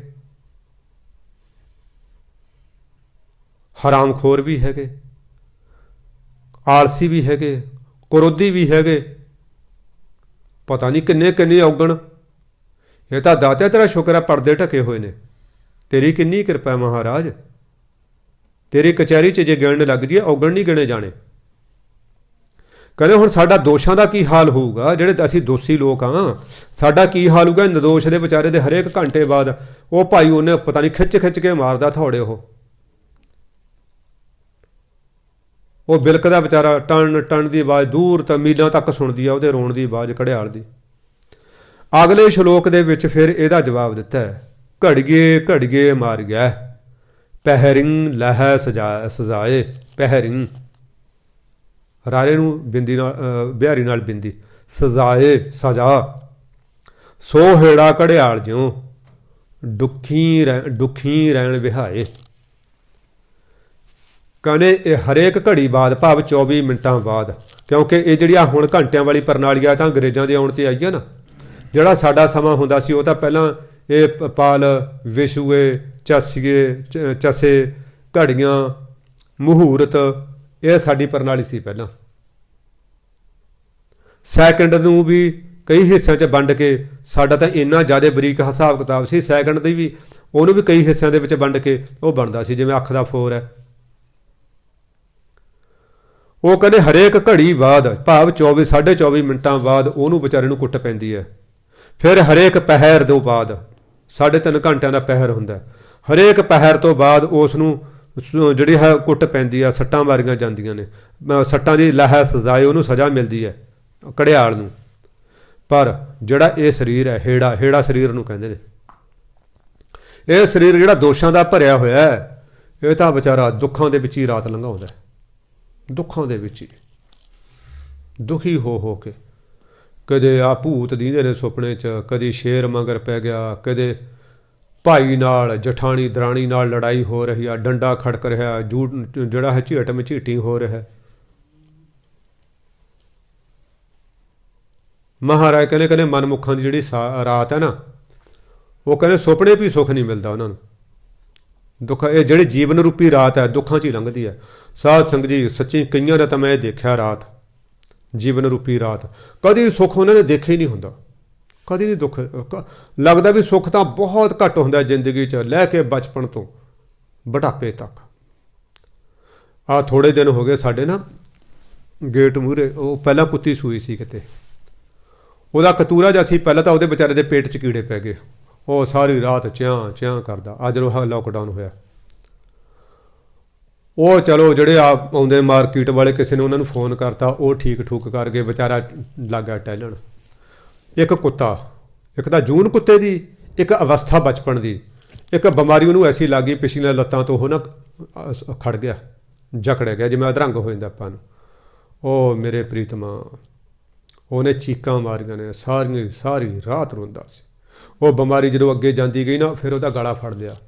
ਫਿਰ ਪਿਛਲੇ 7-8 ਦਿਨ ਤਾਂ ਚੀਕਾਂ ਵੀ ਨਹੀਂ, ਬੋਲ ਵੀ ਨਹੀਂ ਸਕਿਆ। ਫਿਰ ਹੌਲੀ ਹੌਲੀ ਉਹਦਾ ਜਵਾੜਾ ਮੂੰਹ, ਜਿਵੇਂ ਕਹਿੰਦੇ ਉਹ ਕੁੱਤੇ ਦੀ ਮੌਤ ਮਰਿਆ ਕੁੱਤਾ ਵਿਚਾਰਾ। ਇੰਨੀ ਭੈੜੀ ਮੌਤ, ਕਈ ਵਾਰੀ ਮੈਂ ਦੇਖਦਾ ਮਹਾਂ ਯਾਰ ਪਤਾ ਨਹੀਂ ਕਿਹੜੀ ਭੈੜੀ ਰੂਹ ਹੋਊਗੀ, ਭੈੜਾ ਕਰਮ ਕੀਤਾ ਹੋਊਗਾ। ਆਰਾਮਪੁਰ ਖੇੜੇ ਵਾਲੇ ਮਹਾਂਪੁਰਖਾਂ ਦਾ ਨਾ ਇੱਕ ਵਾਰੀ ਆ ਕੁਰਸੀ ਲੱਗੀ ਹੋਈ ਸੀ, ਕਾਫੀ ਬੈਠੇ ਸੀ, 150 ਬੰਦੇ ਬੈਠੇ ਸੀ। ਐਨ ਨੂੰ ਇੱਕ ਕੁੱਤਾ ਨਾ ਆਇਆ, ਕੁੱਤਾ ਪਹਿਰੇਦਾਰਾਂ ਨੇ ਦੇਖਿਆ, ਉਹਨੇ ਆਲੇ ਦੁਆਲੇ ਪੇ ਪਹਿਰੇਦਾਰਾਂ ਵੱਲ ਦੇਖਿਆ, ਪਹਿਰੇਦਾਰਾਂ ਨੇ ਚਲੋ ਨਹੀਂ ਧਿਆਨ ਦਿੱਤਾ, ਉਹ ਅੰਦਰ ਪ੍ਰਵੇਸ਼ ਹੋ ਗਿਆ। ਉਹਨਾਂ ਨੇ ਦੇਖਿਆ ਵੀ ਯਾਰ ਇਹ ਕੁੱਤਾ ਬਾਬਾ ਜੀ ਵੱਲ ਜਾ ਰਿਹਾ, ਪਤਾ ਨਹੀਂ ਚਲੋ ਕਿਹੜੀ ਰੂਹ ਹੋਊਗੀ, ਕਿਉਂਕਿ ਹੁਣ ਮਹਾਂਪੁਰਖਾਂ ਦੀ ਸੰਗਤ ਕਰਦੇ ਸੀ, ਚੱਲ ਦੇਖਦੇ ਹਾਂ ਵੀ ਕਿਹੜੀ ਰੂਹ ਹੋਊਗੀ। ਉਹ ਮਹਾਂਪੁਰਖਾਂ ਦੇ ਕੋਲ ਜਾ ਕੇ ਨਾ ਉਹਨੇ ਆਪਦੀ ਬੋਲੀ 'ਚੋਂ ਦੰਦ ਜੇ ਕੱਢ ਕੇ ਜਿਵੇਂ ਮਤਲਬ ਉਹਨੇ ਕੀਤਾ। ਮਹਾਂਪੁਰਖਾਂ ਨੇ 2 ਮਿੰਟ ਤਾਂ ਉਹਦੇ ਵੱਲ ਦੇਖਿਆ, ਖੂੰਡਾ ਪਿਆ ਸੀ, ਕਹਿੰਦੇ ਖੜੇ ਹੋ ਕੇ ਖੂੰਡਾ ਚੱਕਿਆ, 2 ਹੱਥਾਂ ਦਾ ਜੋੜ ਕੇ ਮਾਰਿਆ ਨਾ ਤਾਂ ਲੱਕ ਉੱਥੇ ਹੀ ਤੋੜਤਾ। ਸਿੰਘ ਕਹਿੰਦੇ ਮਹਾਂਪੁਰਖੋ ਤੁਸੀਂ ਕੀੜੀ ਨਹੀਂ ਮਾਰਦੇ, ਐਨੇ ਦਿਆਲੂ ਸੁਭਾਅ ਦਿਓ ਤੁਸੀਂ, ਮੱਖੀ ਮੱਛਰ ਤੱਕ ਨਹੀਂ ਮਾਰਦੇ, ਇਹ ਦਰਵੇਸ਼ ਤੁਹਾਡੇ ਆਇਆ ਦਰ ਤੇ, ਤੁਸੀਂ ਤਾਂ ਲੱਕ ਤੋੜਤਾ। ਕਹਿੰਦੇ ਗੁਰਮੁਖੋ ਇਹ ਏਸੇ ਦੇ ਲਾਇਕ ਸੀ, ਇਹ ਏਸੇ ਦੇ ਲਾਇਕ ਸੀ ਇਹ। ਕਹਿੰਦੇ ਮਹਾਰਾਜ ਹੈ ਕੌਣ ਇਹ? ਕਹਿੰਦੇ ਇਹ ਕਾਹਨੂੰ ਪੁੱਛਦੇ ਹੋ ਇਹੋ ਜਿਹੇ ਭ੍ਰਿਸ਼ਟ ਬੰਦੇ ਦਾ ਨਾਂ? ਕਹਿੰਦੇ ਫਿਰ ਵੀ ਦੱਸ ਦਿਓ। ਕਹਿੰਦੇ ਵਜੀਦ ਖਾਨ, ਜਿਹਨੇ ਸਾਹਿਬਜ਼ਾਦਿਆਂ ਨੂੰ ਕੰਧਾਂ ਦੇ ਵਿੱਚ ਚਿਣਿਆ ਸੀ, ਇਹ ਉਹ ਹੈ। ਹੁਣ ਦੱਸੋ ਇਹਨੂੰ ਮਾਫ਼ ਕਰ ਦੇ। ਇਹ ਕਹਿੰਦੇ ਗੁਰੂ ਕਾ ਚੋਰ, ਇਹ ਇੱਥੇ ਆਇਆ ਮਾਫ਼ੀ ਮੰਗਣ, ਵੀ ਪਤਾ ਨਹੀਂ ਮੈਨੂੰ ਬਖਸ਼ਾ ਦੇਣਗੇ, ਇਹ ਹੈ ਹੀ ਇਸੇ ਦੇ ਲਾਇਕ। ਸਾਧ ਸੰਗਤ ਜੀ ਇਹ ਲੇਖਾ ਦੇਣਾ ਪੈਂਦਾ। ਫਿਰ ਇਹੋ ਜਿਹੇ ਸਾਖਤਾਂ ਦੀ ਇਹ ਜੀਵਨ ਰੂਪੀ ਰਾਤ ਨਾ, ਫਿਰ ਇਹ ਦੁੱਖਾਂ ਭਰੀ ਬਤੀਤ ਹੁੰਦੀ ਆ, ਹੌਂਕੇ ਹਾਵਿਆਂ ਦੇ ਵਿੱਚ ਲੰਘਦੀ ਹੈ।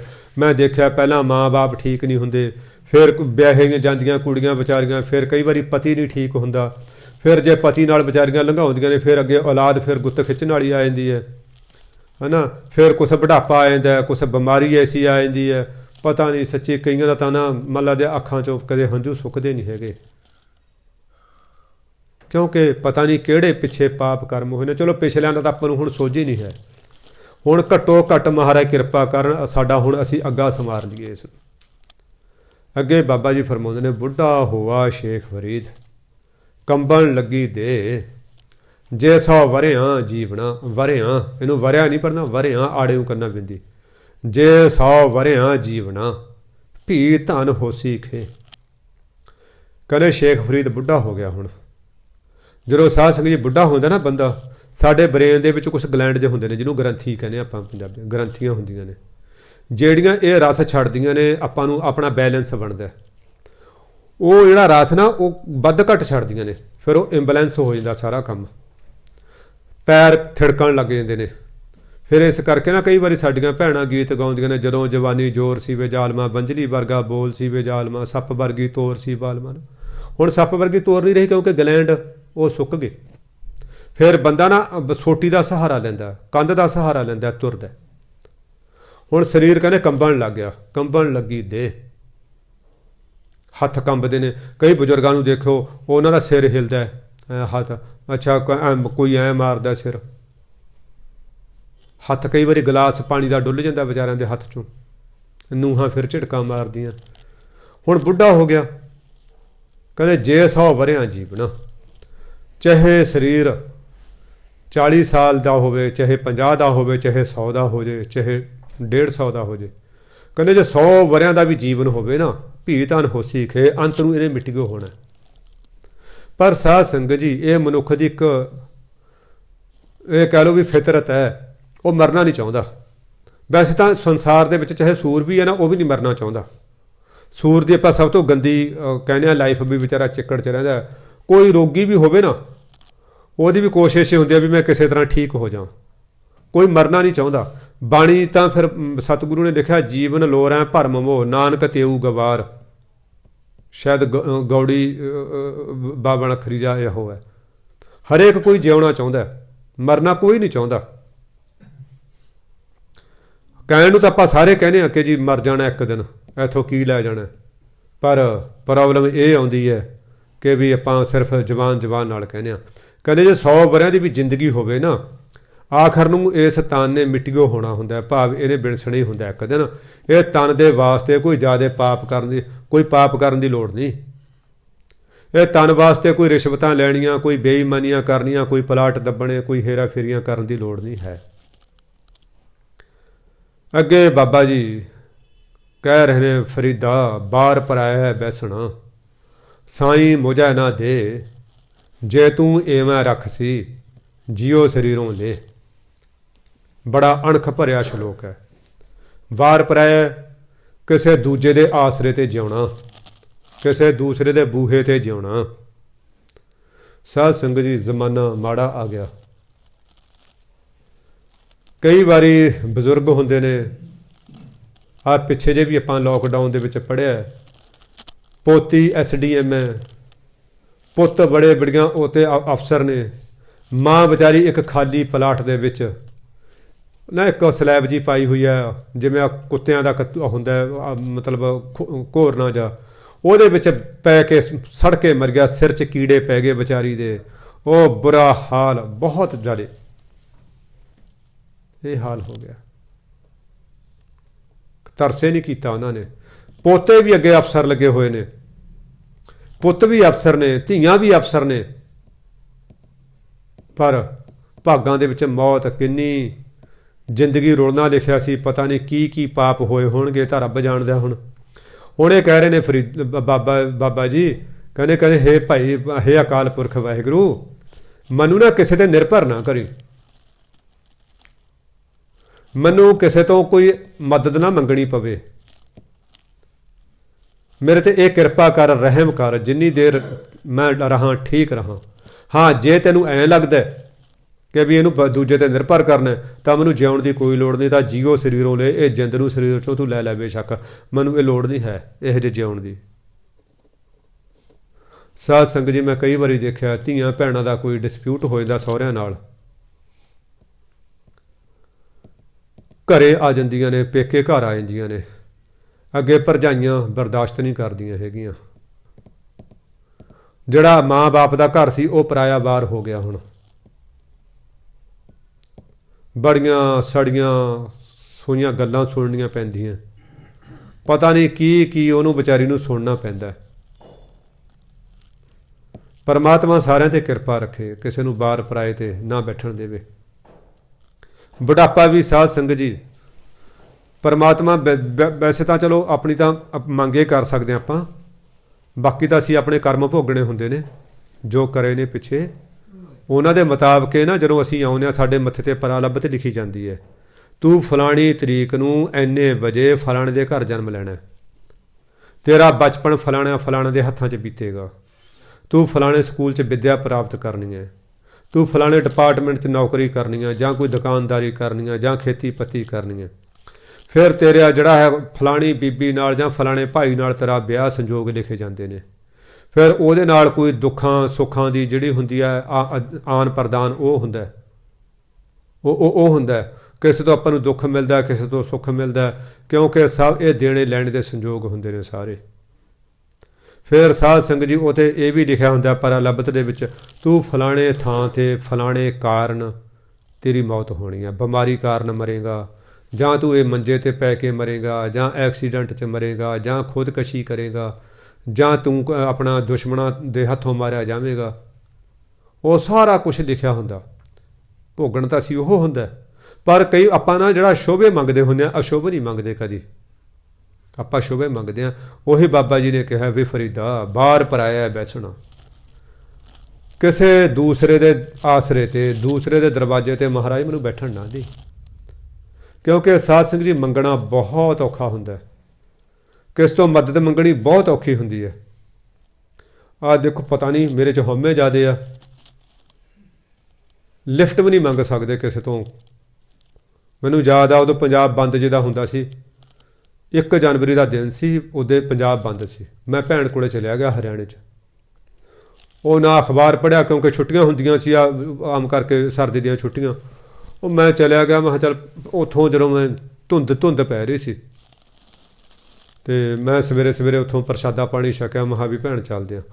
उन्होंने भी नहीं किते ध्यान किया, पंजाब की हद ते पिंड सी हरियाणे का, उतों मैं तुर के उत्थे आ गया, महा भी बस कहने बस तो लंघ गई जी, मैं फिर महा चल यार धुंध हैगी आ, चल कुदरत दे नज़ारा लैने आ, वो मैं उतों तुरया, मैं अगले जो पंजाब च पिंड सी उत्थे आ गया।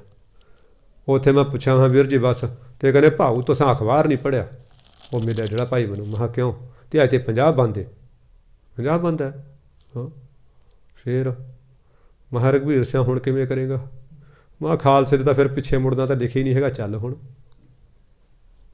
जो चलिया उतों वो किते खेतों विच दी किते होर विच दी, 3:30 पता नहीं पौने 4 घंटे च पिंड पहुँच गया।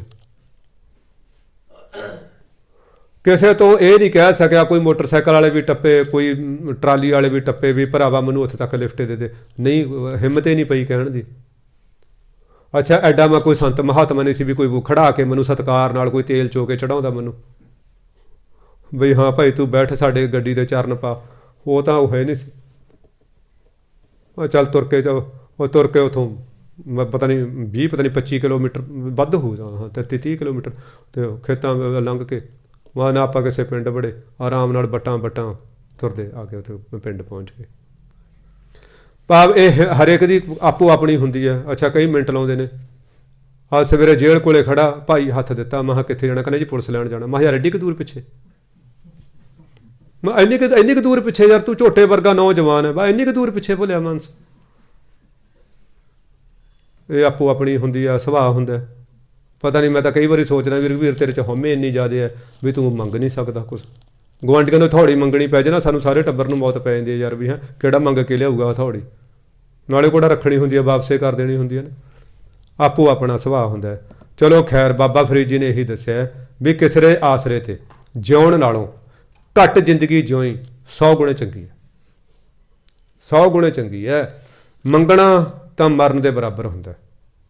कोशिश करो अपनियां लोड़ां ही इन्नियां कि सीमित कर दईए कि सानूं किसी तो कोई मंगणी ना पवे, जां परमात्मा इन्नी क समर्था देवे साडियां लोड़ां सखैन पूरीआं हो जाण। बाबा जी ने इत्थे तक अपने ते किरपा कीती है। हुण कहंदे जे हे परमात्मा तू मैनूं पराए बार च पराई गुलामी च रखना, फिर मैनूं जिउण दी लोड़ नहीं है महाराज, फिर मैनूं तू चाहे 10 साल घट जिंदगी देउंदे दे, फिर मैनूं मतलब पराए बार नहीं बैठना चंगा लगदा। आपां नूं एक सिੱਖਿਆ दित्ती है बई सिक्खा तो मंगता नहीं बनना, सिक्खा तो जिउणा अपने परमेश्वर ते भरोसा रख के जिउणा। ਫਿਰ ਜੇ ਤੇਰੇ 'ਚ ਨਹੀਂ ਕਮਾਉਣ ਦੀ ਸਮਰੱਥਾ, ਫਿਰ ਉਹ 'ਤੇ ਭਰੋਸਾ ਰੱਖ ਕੇ ਸਬਰ ਸੰਤੋਖ ਦੇ ਵਿੱਚ ਬਹਿ ਜਾ। ਤੇਰੇ ਸਬਰ ਸੰਤੋਖ ਨੂੰ ਆਪੀ ਫੜ ਲਾਊਗਾ ਉਹ। ਫਿਰ ਉਹ ਜਿਵੇਂ ਕਹਿੰਦੇ ਹੁੰਦੇ ਨੇ, ਕਹਿੰਦੇ ਆਪੀ ਆਉਣਗੀਆਂ ਬੱਕਰੀਆਂ ਚਰ ਕੇ, ਆਰਾਮ 'ਤੇ ਰੱਬ 'ਤੇ ਰੱਖ ਡੋਰੀਆਂ। ਫਿਰ ਉਹ 'ਤੇ ਡੋਰੀਆਂ, ਉਹ 'ਤੇ ਭਰੋਸਾ ਰੱਖ ਕੇ ਬੈਠ ਜਾਣਾ। ਸਾਧ ਸੰਗਤ ਜੀ, ਸਮਾਂ ਹੋ ਗਿਆ। ਬੇਅੰਤ ਕਿਸਮ ਦੀਆਂ ਭੁੱਲਾਂ ਚੁੱਕਾਂ ਗਲਤੀਆਂ, ਗਰੀਬ ਨਵਾਜ ਦੀ ਸੱਚੀ ਸੁੱਚੀ ਮਹਾ ਉੱਚੀ ਬਾਣੀ ਦੀ ਕਥਾ ਵਾਰਤਾ ਕਰਦਿਆਂ, ਸ਼ਬਦ ਵਿਚਾਰਾਂ ਕਰਦਿਆਂ ਹੋ ਗਈਆਂ ਹੋਣਗੀਆਂ। ਦਾਸ ਖੇਮਾ ਦਾ ਜਾ ਚੁੱਕਿਆ, ਅੱਗੇ ਤੋਂ ਅਸੀਸ ਦੇਣੀ ਹੈ। ਗੁਰਬਾਣੀ ਦੀ ਕਥਾ ਵਾਰਤਾ, ਸ਼ਬਦ ਵਿਚਾਰਾਂ ਗੁਰੂ ਆਸ਼ੇ ਅਨੁਸਾਰ ਹੋ ਸਕਣ। ਵਾਹਿਗੁਰੂ ਜੀ ਕਾ ਖਾਲਸਾ, ਵਾਹਿਗੁਰੂ ਜੀ ਕੀ ਫਤਿਹ।